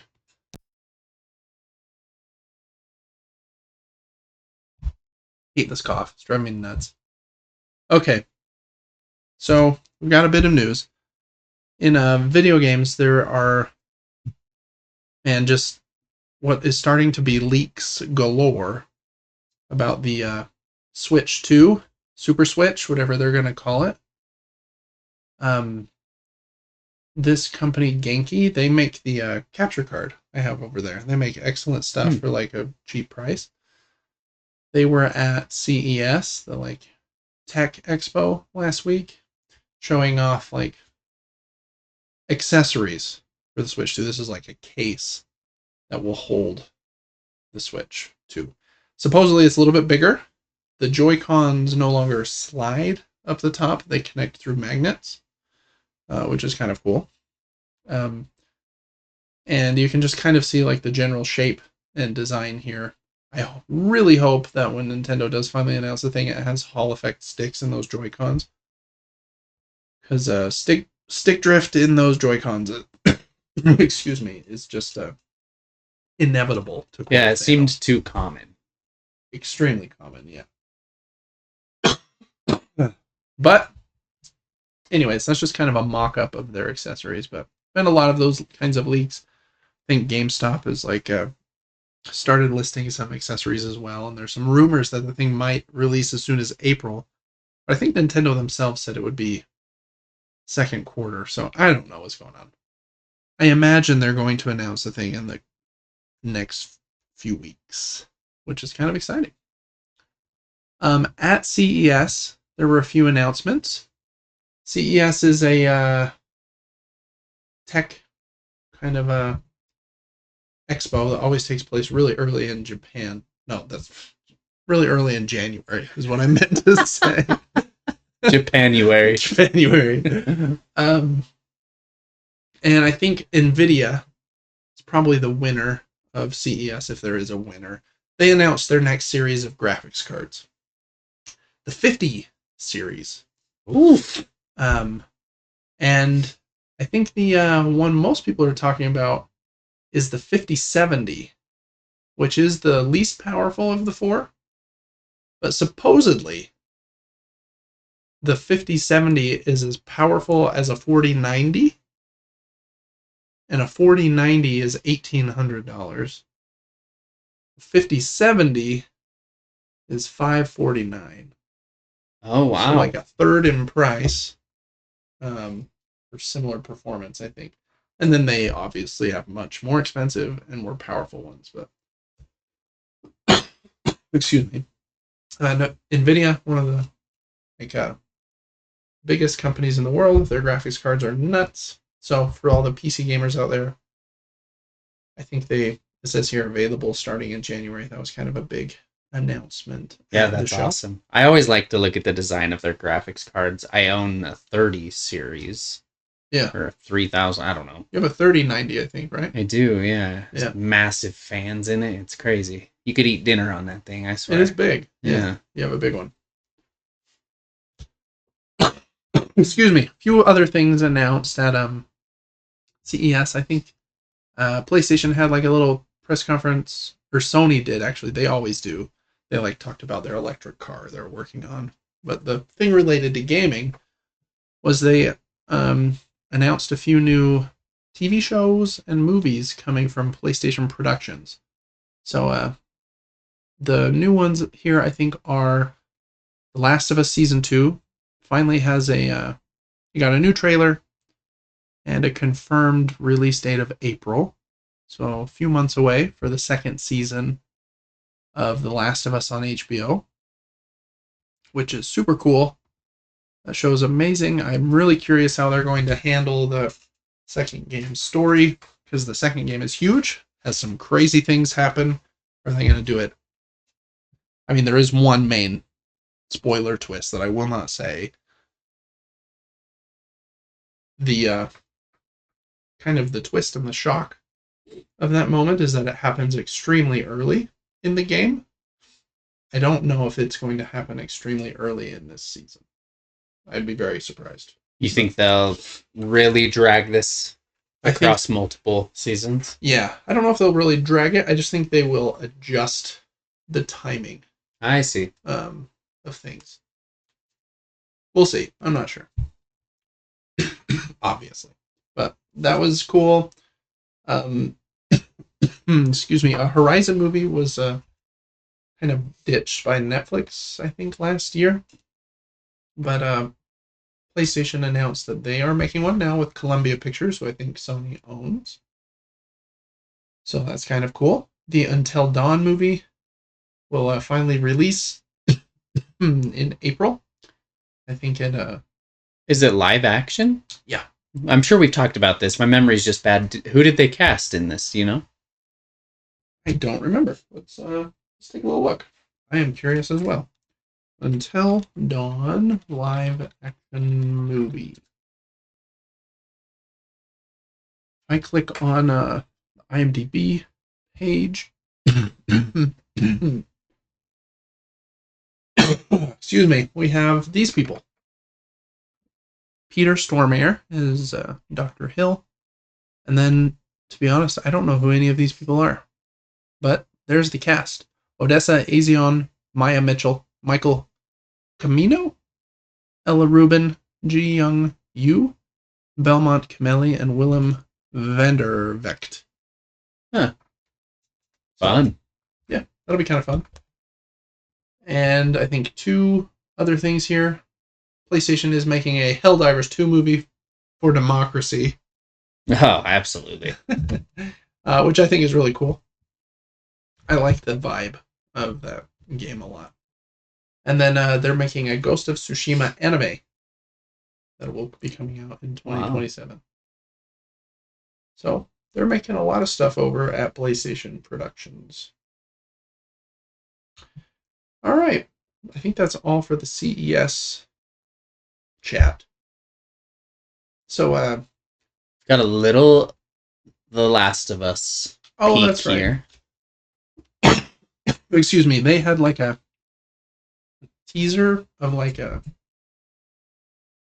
some kind of experiential thing they're teasing of where you can like smell the room and you point like a gun looking thing and a flashlight at like a giant television in order to kind of like have this Last of Us experience, a location-based entertainment concept.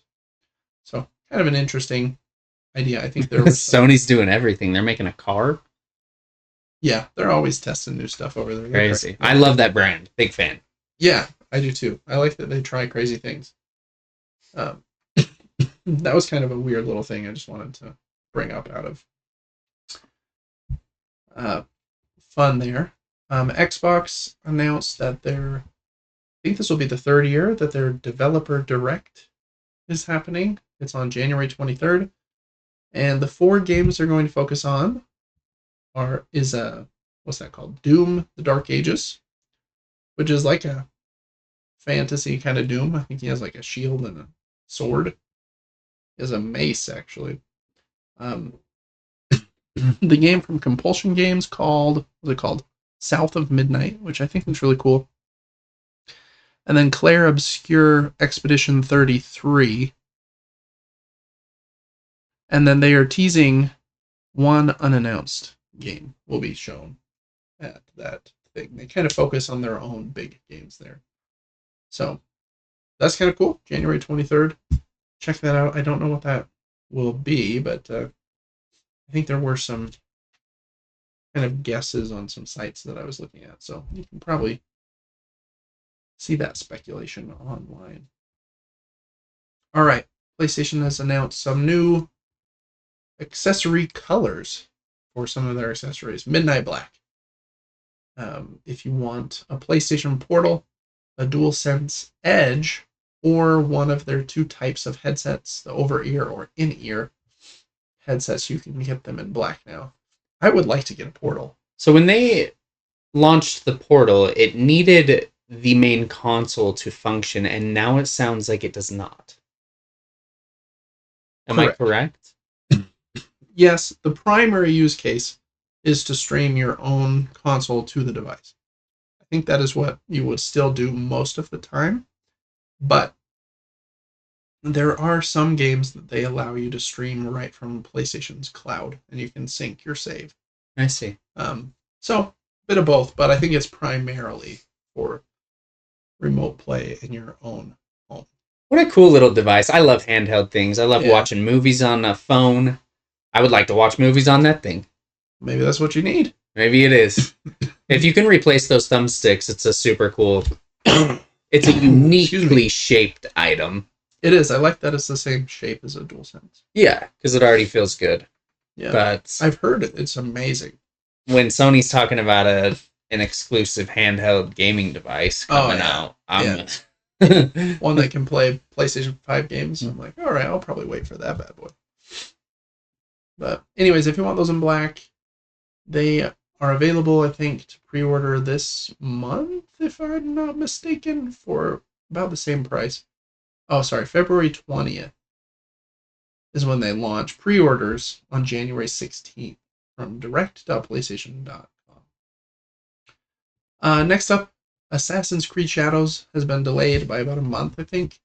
I think it was in February, to March 20th. And they say to allow the team to, quote, better incorporate player feedback and help create the best conditions for launch, end quote.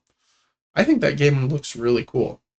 I do as well, and I'm sure launch day is a very difficult time for game developers. Oh, yeah. I mean, you have so many people playing your game, it's bound to happen that they find glitches or issues.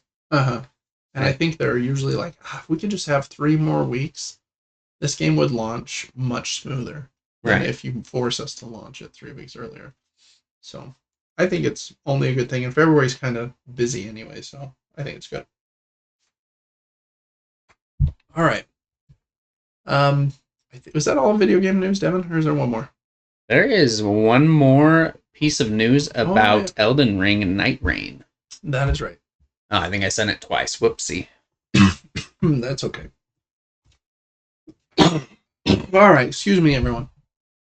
If you're excited about the co-op online Elden Ring Night Rain, you can sign up for the public network test. I don't think public is actually the right word, because you have to be selected. So you can sign up to potentially be selected, and then you'll be able to play a portion of the game prior to launch. And the network test will be coming out next month. So if you're excited about that, sign up for the registration starting tomorrow, January 10th. That game's going to be big.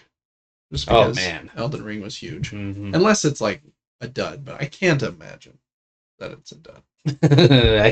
I can't either.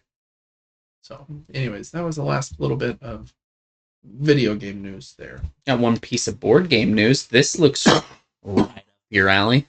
It does. This, I think is really cool. I don't know that I need another game in this universe, but in the Wingspan universe, they've had Wingspan and then the Dragon version Wormspan, which I don't have. They just announced that coming later this month is a slightly simpler version called Finspan, about fish. And I think this is my favorite of the 3 themes out of birds, dragons, and fish. I agree. And I like the way that it looks. Instead of going left to right, like in Wingspan, each player has an ocean mat, and you'll be going top to bottom down, which is kind of a cool idea. Pretty similar in how it plays. You'll be playing fish out onto that mat, and then you'll be sending divers down, and if they go past a fish, they get to activate the fish. They also have a deluxe token pack with those cool like fish egg pieces. Really like those. So that is, what do they say here? 45 to 60 minutes, which is slightly shorter, 1 to 5 players. They're calling it medium light, which is slightly easier than Wingspan. So I'm excited about all of those changes, to be honest. I think it said here it's available to pre-order in the next couple. Oh yeah, it launches on January 22nd here on Stonemaier Games web store, I think. This game is the hottest thing in board gaming at the moment. It's number 1 on Board Game Geek. Everybody loves Wingspan, the most successful board game probably of the last 10 years. So this one is going to be a big deal. So I thought it was worth kind of showing here. All right, that's all the board game news. There wasn't really many games in crowdfunding at the moment. There are starting to become more that are going to be ending in the next few weeks, so we'll get back to crowdfunding corner in the coming weeks. All right, Devin, if you will throw me this link really quick, so I can have a video game related thing up on the screen while we transition here. One last cough. Hopefully, throw in a cough drop here for this closing segment, since this will be a cutout segment. I'd love not to cough for the whole thing, but that's not going to happen. Yeah, that cough is relentless, isn't it? It's crazy. It's like I'm faking it, it feels like, but I'm not. Devin, let me make sure our faces are on the screen. Yeah, I see us. We're right up there. Look at that. All right, Devin, we're going to end this episode of the Super Game Brothers podcast just by talking about, I think, 11 games each that are our most anticipated games of 2025. There's a lot of video games that come out every single year. And so many that I can't play or even talk about all of them, to be honest. But I wanted to highlight a few that we are super excited about. I primarily lean towards kind of indie games, so you'll probably see most of that on my list, but there are a few big ones as well. And I think Devin primarily likes slightly bigger ones, but we'll see. Anyway, so we're each going to go over our top 10 most anticipated video games coming out in 2025. And we're going to have one honorable mention each. These are like a honorable mention remaster. So if it's all right, maybe I'll start. My honorable mention remaster is one that just got delayed because it was supposed to come out last month, I think. But Croc, The Legend of the Gobos. This was one of my favorite games as like a youngling with a PlayStation 1. And so I'm very excited for this one. I do wish that this remaster had the second game with it too, because I'd be really bummed if they didn't get to that one. But hey, I'm excited to start with the first one. I can't even remember what the Oh, it looks so much better. It does. They've cleaned up the resolution a little bit, made it look a little smoother. But it still has that weird kapow. What a nostalgic game. Holy. Yeah, what a weird one. Very odd. Anyway, so that is my honorable mention.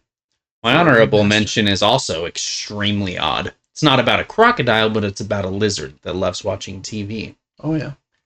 And that is the Gex trilogy. Coming out, I don't know when. This year. I don't think there is a date yet, but it is supposed to be this year. But just dropping on modern consoles? Is that what we're hearing? Yeah, and it's all 3 games, which is really cool. But no remaster like Gex. Or like Croc. My bad. I mean, technically, I think it is a remaster in that they're like bumping the resolution up to, 1080 or 1440 or 4K or whatever. But it doesn't look quite as sharp as Croc does. It definitely looks a little more pixelated. Oh my goodness. Another nostalgia game. Yeah. Holy. Do you like the first one that's 2D or these other ones that are 3D? I liked both of them. I agree. I like them. The 2D one might be slightly more nostalgic in certain areas. That Looney Tunes kind of level. Oh, the man. 3D one, though. Oh, yeah. Yeah. Yeah. That's a good pull. All right, Devin. Now we're into the top 10. So at number 10 for me, my most anticipated games of 2025. This one is by far the game I'm most afraid of. But I loved the first one. This is Subnautica 2. And in this one, I think I might be slightly braver just because it has co-op in it. They kind of tease here in this trailer. And I think that would make a survival kind of crafting like game like this that is pretty scary.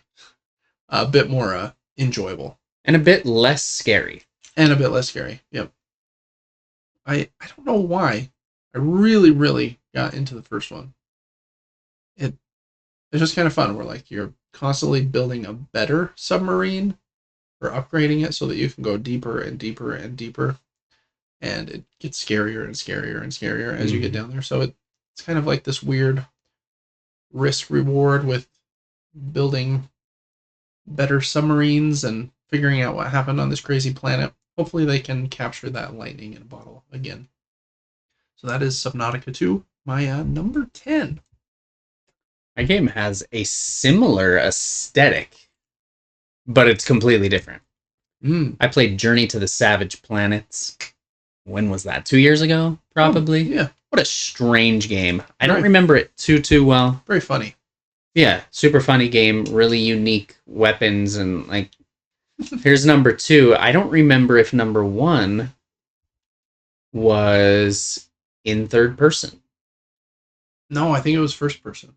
I wonder if you're able to swap between the two, or if this is solely third person. Either way, I'm down. It looks like you're playing with friends as well. Yep, it's co-op focused. So similar art style to Subnautica, co-op focused, and above ground where we should stay. That's true. Less scary, more funny. Yep. It honestly is going to be amazing. It's called Revenge of the Savage Planet. Yeah. I loved the first one, so this is a game I'm very... I actually didn't know you played it. I did. I didn't finish it, I don't think, like you did.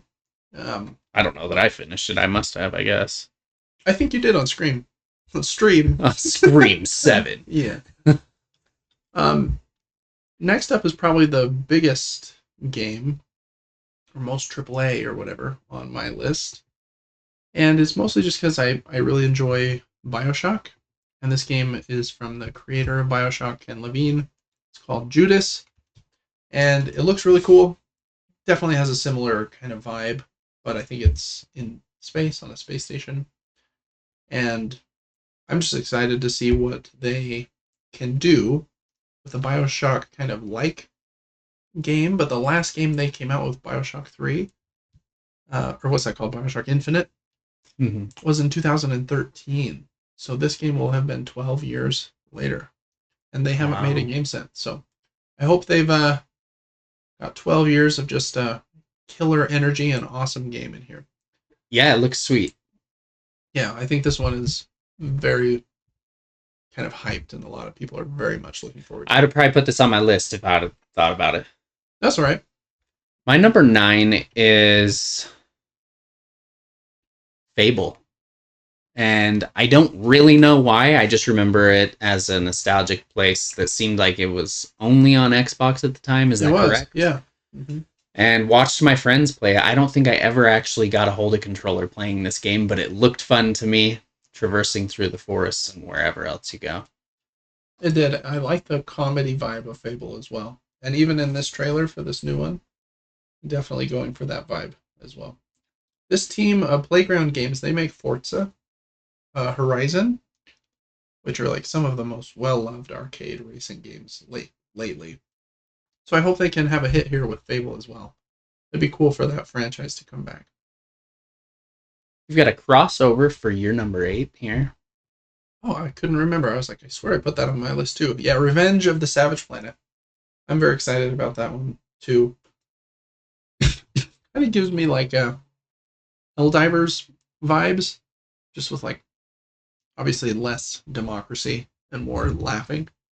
And I like the quirky space vibe of like, it's like No Man's Sky, but less overwhelming and just like really silly. And the way the dude runs is just funny. Yeah, it looks way funny. I'm excited to laugh and play that one in May, it looks like. So that's Revenge of the Savage Planet. Is that my number 8? Yes, my number 8 is Grand Theft Auto 6. Ooh, the big one. Yes, the massive game. And I think that's why it's on my list is I think anyone can enjoy this game doing whatever you want. Yeah. You can focus on the campaigns, you can focus on being a menace. You can focus on just wandering around, play with all your friends, get on the little cell phones. I'm sure this game is going to add a ton compared to the first one. It seems enormous. It does. and it will be. Like they're bonkers over there with the amount of money and time they spend on games, and there's just going to be like so much you can do in there. It's going to be overwhelming. It's going to be very mature. Yeah, it will be. But if you like that kind of game, this will probably be like your almost forever game because you'll play it for a decade. Is this my number 7? It sure is. Love Little Nightmares. Same. It's just the right level of scary for David because I'm kind of a baby when it comes to scary things, especially scary games. I'm more brave with movies because I'm not controlling the character. Mm-hmm. But yeah, Little Nightmares 3. I'm a little nervous because it's not being made by Tarsier, the same team that made 1 and 2. They're making that other horror game that kind of has a similar vibe that I forgot the name of. So hopefully Supermassive can make a really cool one. I would hate for Little Nightmares to go out on like a dud.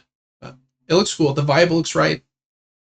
Truly. And I'm excited for it to be co-op focused.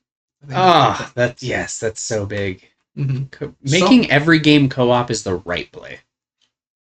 It is crazy how many of these picks we've had are like co-op first. Mm-hmm. That seems to be more common right now. Wonder why. Yeah, I'm unsure. Because even Little Nightmares 1 and 2, I think the second one, I don't even know if you can play it with another player. But I think a lot of teams and companies have been afraid to, if we make a game co-op first, if somebody doesn't have like a friend that is dedicated to play it with, then they won't buy our game.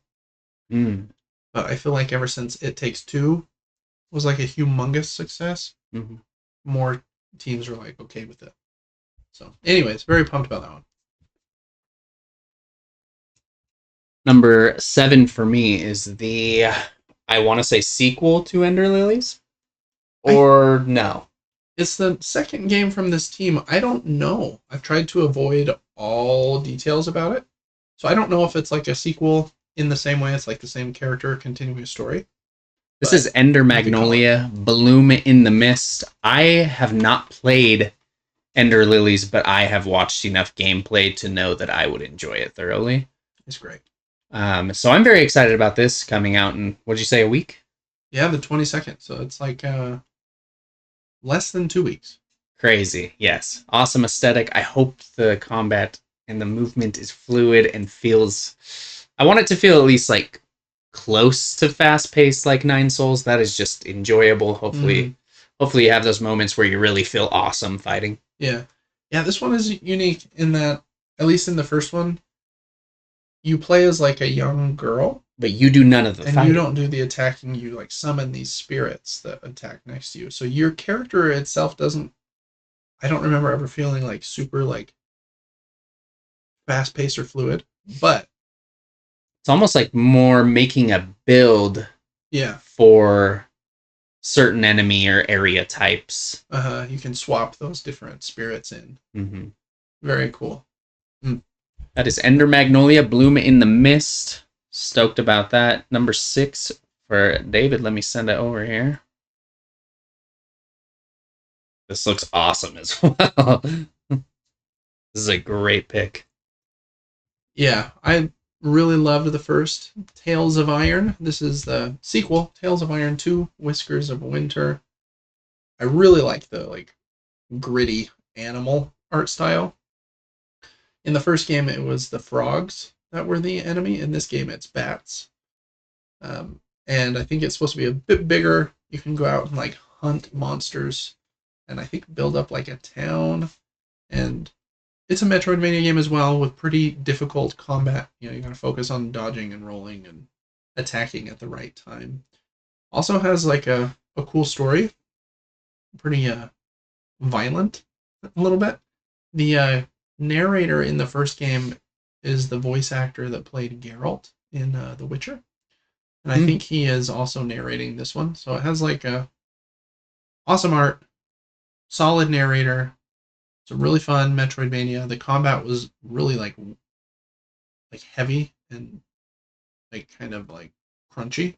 So I hope that it retains all of that. And I like bats. So I also like bats. I know you love bats, but I think the bat enemies look really cool. I like bats more than you like. I think you do. And then I see them as like miniature werewolves with wings. Yeah. If you've ever seen a deceased bat and gotten close to that thing, it's like a furry dog with wings. Like it's not supposed to be in this world. Have you seen one? Wow. I've seen one that was like in a frame. Wow. And they're very weird. Huh.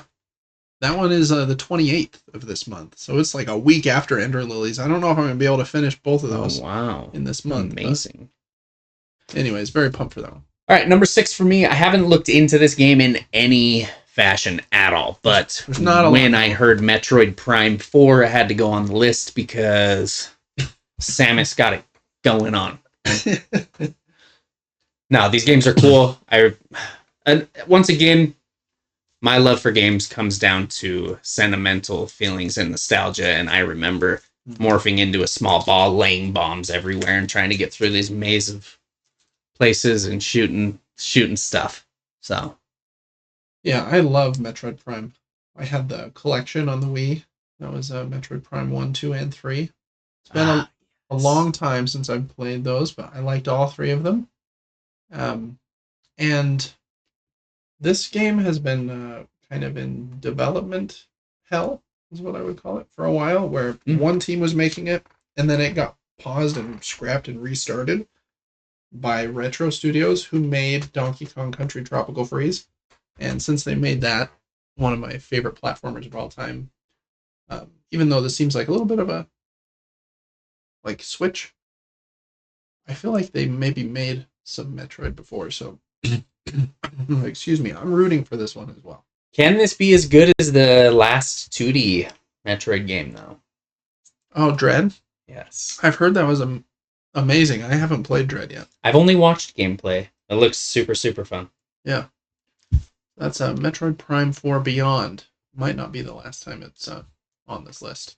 I'm loving all your picks. This is number 5 for Dave here. Okay, this one launches in like 5 days. Donkey Kong Country is like my favorite platforming series. I think it's amazing, excellent music. I don't think David Wise did the music for this one, which is a bummer because he did for Tropical Freeze. But this one came out on the Wii, has these cool tiki villains. I'm really glad that this one is getting brought forward to the Switch, so that it can just be available in a pretty nice version forever.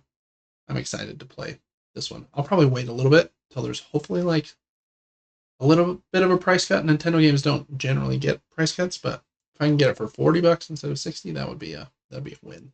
So you've beat this with worse graphics? Yeah, I have it downstairs. Oh wow. Yeah. It's been a long time.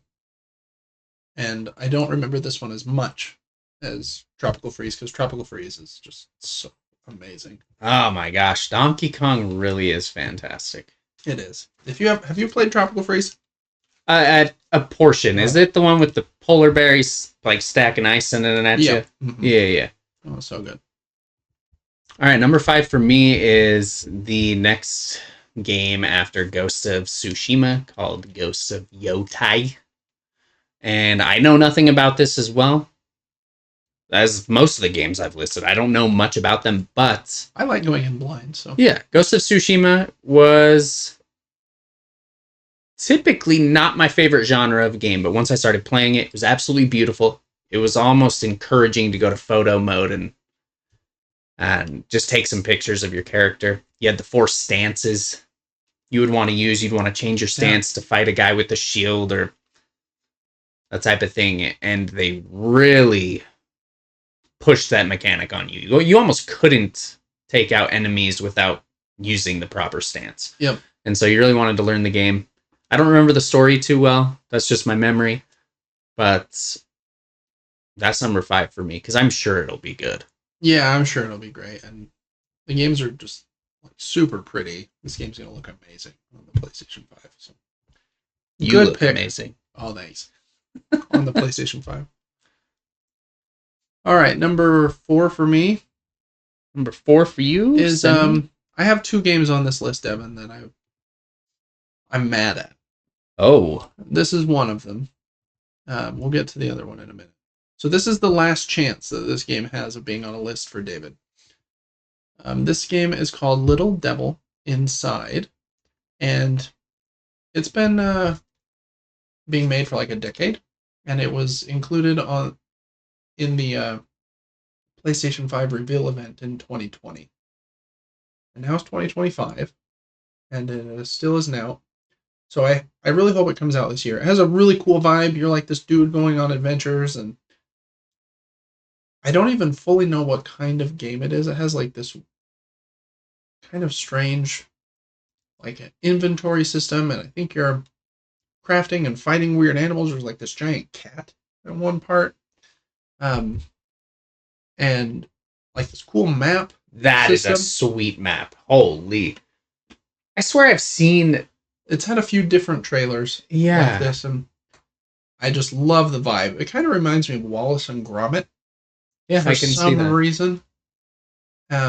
Just a weird map. I don't even know how it plays or what is going on. But I'm 2 in. But this is your last chance, Little Devil Inside. I'm not going to talk about you on a top 10 list in 2026. So, just so you know. So true. This is it. All right, I think that was number 4 for you. Number 4 for me is going to be the next game from the makers of It Takes Two, which was fantastic and extremely emotional, and it just sent a good message. I played it with a co-streamer of mine years ago, and it was very, very touching. And we really, I feel like, bonded over the game and had a fantastic time playing It Takes Two. And so I don't imagine this game will be any less immersive and wonderful. And once again, co-op. And it looks like split screen. Yeah. Yeah, I think so. And it has that cool system where if you buy the game, then you get to give your friend a copy so they can play with you. Which is amazing. Which is so cool. I like the sci-fi and fantasy split. But Same. The other game was like really focused on like a mom and dad, I think, that were going through like a tough time. Mm-hmm. And that's where like the emotional impact came from. So I wonder if this one will be going for that same level of impact. But it does look really cool. I like that they just announced this last month and it comes out in March. So like yeah, that's amazing. That's what we like. Don't make us wait for so long. 4-month turnaround. That's amazing. All right. After you beat that game, in the credits, Silk Song just starts. Oh, I've heard that. Yeah. Yeah, it'll be nice. All right. Excuse me. My number 3, Devin already talked about Metroid Prime 4 Beyond. I love Metroid Prime. Don't really have much more to say than I already said, but super pumped about this one. Hopefully, I'll be playing it on my nice and shiny Switch 2 this year. Oh, shoot. He already knows. He's already put that in the budget. Yeah, can't buy any board games this year because I got to save up for that Switch 2, baby. My number 3, we have another crossover. We don't even need to pull it up, but it's going to be Little Nightmares 3. I am stoked. Mm-hmm. Another horror genre, which is my very favorite genre by far. Co-op, cute type game. Yeah. Stoked for that. And then your number 2 is another crossover. It's like we like the same kinds of games or something. Yeah, shocking. Yeah, I'm very pumped about this one. Comes out in 10 days or so. I think Ender Lilies was probably my second favorite Metroidvania game after Hollow Knight until I played Nine Souls this last month. Excuse me. Love Ender Lilies. I didn't even know this was happening. It's actually been out in early access for almost a year. But the full version 1.0 complete release of the game is January 22nd, I believe. So very pumped for this one. I hope... I don't even know what I hope for from this game. It seems like it's a different character. So I don't know if it's continuing the same story, but I love the artwork. The piano music in Ender Lilies is just amazing. I like how the character looks like those old time like ceramic or porcelain dolls. Yeah, they kind of do. Like kind of like the Bloodborne like lady. What's her name? Lady. The doll that like helps you upgrade. I feel like her name is the doll or something. Yeah, I think it is. So I agree. I think it's really cool. I like that. It looks like they have upgraded the map system in this game because that was my one complaint from Ender Lilies. The map was kind of boring. It was just rectangles. Map looks much prettier in this one. So super pumped and only have to wait like 10 days. That's Ender Magnolia. Bloom in the Mist. It says the 23rd here, actually. So I'm not sure if it's the 22nd or 23rd. I'm not going to take David's thunder because my number 2 is his number 1. So I guess we can kind of tag team this one a little bit if you want. Sure. So I will jump in by saying this is the other game I'm mad at. And this is your last chance, Team Cherry. But this is my number 1 most anticipated game and has been for quite a few years. Thought it would have been out 2-3 years ago. Oh, man, yeah. But 'tis not. But even though it's not, Hollow Knight Silksong is my most anticipated game. I have to imagine it's coming out this year. I don't know what... I said this last year, though. Like, it's got to come out in 2023. Got to come out in 2024. This looks so good. It does look good. I'm losing my mind. If they're making us wait this long and it is not way better than 9 Souls, I'm going to lose it. It's going to be excellent. I wonder, with how much time they've been taking, they have to have been, like, putting a lot of love into it. Or, since they're a small team, I guess they could just work really slow because they've made so much stinking money. That's a good point. They're like, we're not in any rush. Yeah. You guys can chill. It will be weird to go back to one of these Metroidvania games, though, that doesn't seem to have a parry system. But the combat for Hornet does seem very unique. She fights a lot differently than like the knight. Yeah, even the movement I saw of her traversing kind of at an upward diagonal. It's like she like shook and dashed in this weird direction. Yeah. I'm excited to play as a different character. I think that's a cool change. Yeah, I agree. Hornet's awesome. And like the cool needle that she uses, which seems to have like thread attached to it. Can almost like grapple with it a little bit. So yeah, maybe you can go fishing with it. You throw it into the water and dangle it in there. Oh yeah. That'd be sick. Hollow Knight Fish Song. That would be very cool. Hollow Knight Finspan. Yeah, exactly. Yeah, we're both super stoked for that. That is a great number 1 pick for you, Dave. Sorry about the cough, but yeah, that's my number 1. My number 1, I also think is a great pick, but I've played like all these games and put a lot of hours into the third one, and that is going to be... Yeah, this is a Devin game. This is a Devin game. Borderlands 4. I'm hoping the graphics have improved slightly. I think they look pretty similar to 3 from what I've seen, but they haven't really leaked that much yet anyways. But I've never played a game...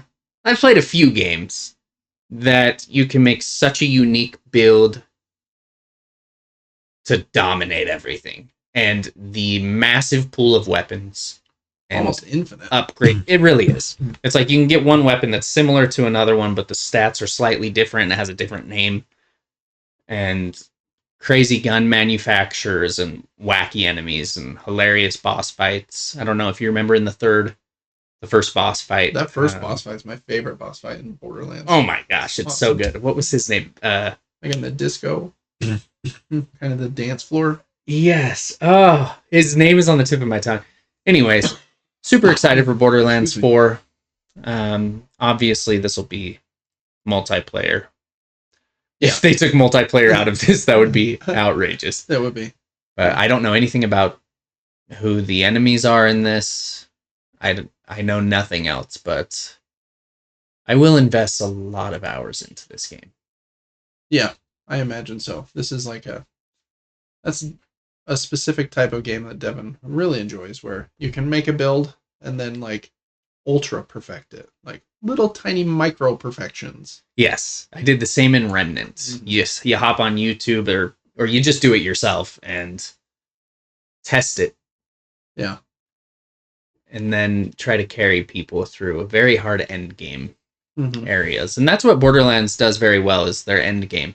It's actually worth playing after the campaign because they'll do kind of like boss rush arenas that are extremely hard to beat. Right. And that's where you get a test if your build is actually good or if it's not. Yeah. But Borderlands 4 is my number one. Awesome. I mean, Silk Song is right there. Like, so many of them are right there for me. But to mix it up. I think 2025 seems like it's going to be a pretty good year for games. So. Yes, sir. Yeah. I agree. Sorry for the cough, everybody. I've been a little bit sick, but that is our top 10 for each of us video games coming out in 2025 that we are most amped about. Maybe there will be some surprises. What could be a fun surprise? You got Super Mario Galaxy 3.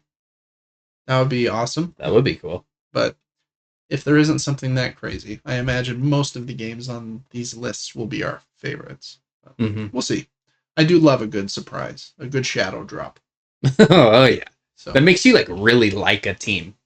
Oh yeah. Instead of like waiting on a team, they're like, just so you know, we included an entire expansion at launch. You're like, oh, thank you. Okay.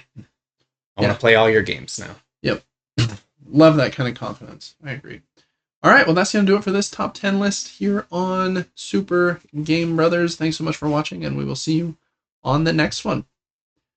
That's also Devin going to do it for episode number 41 here of the Super Game Brothers podcast.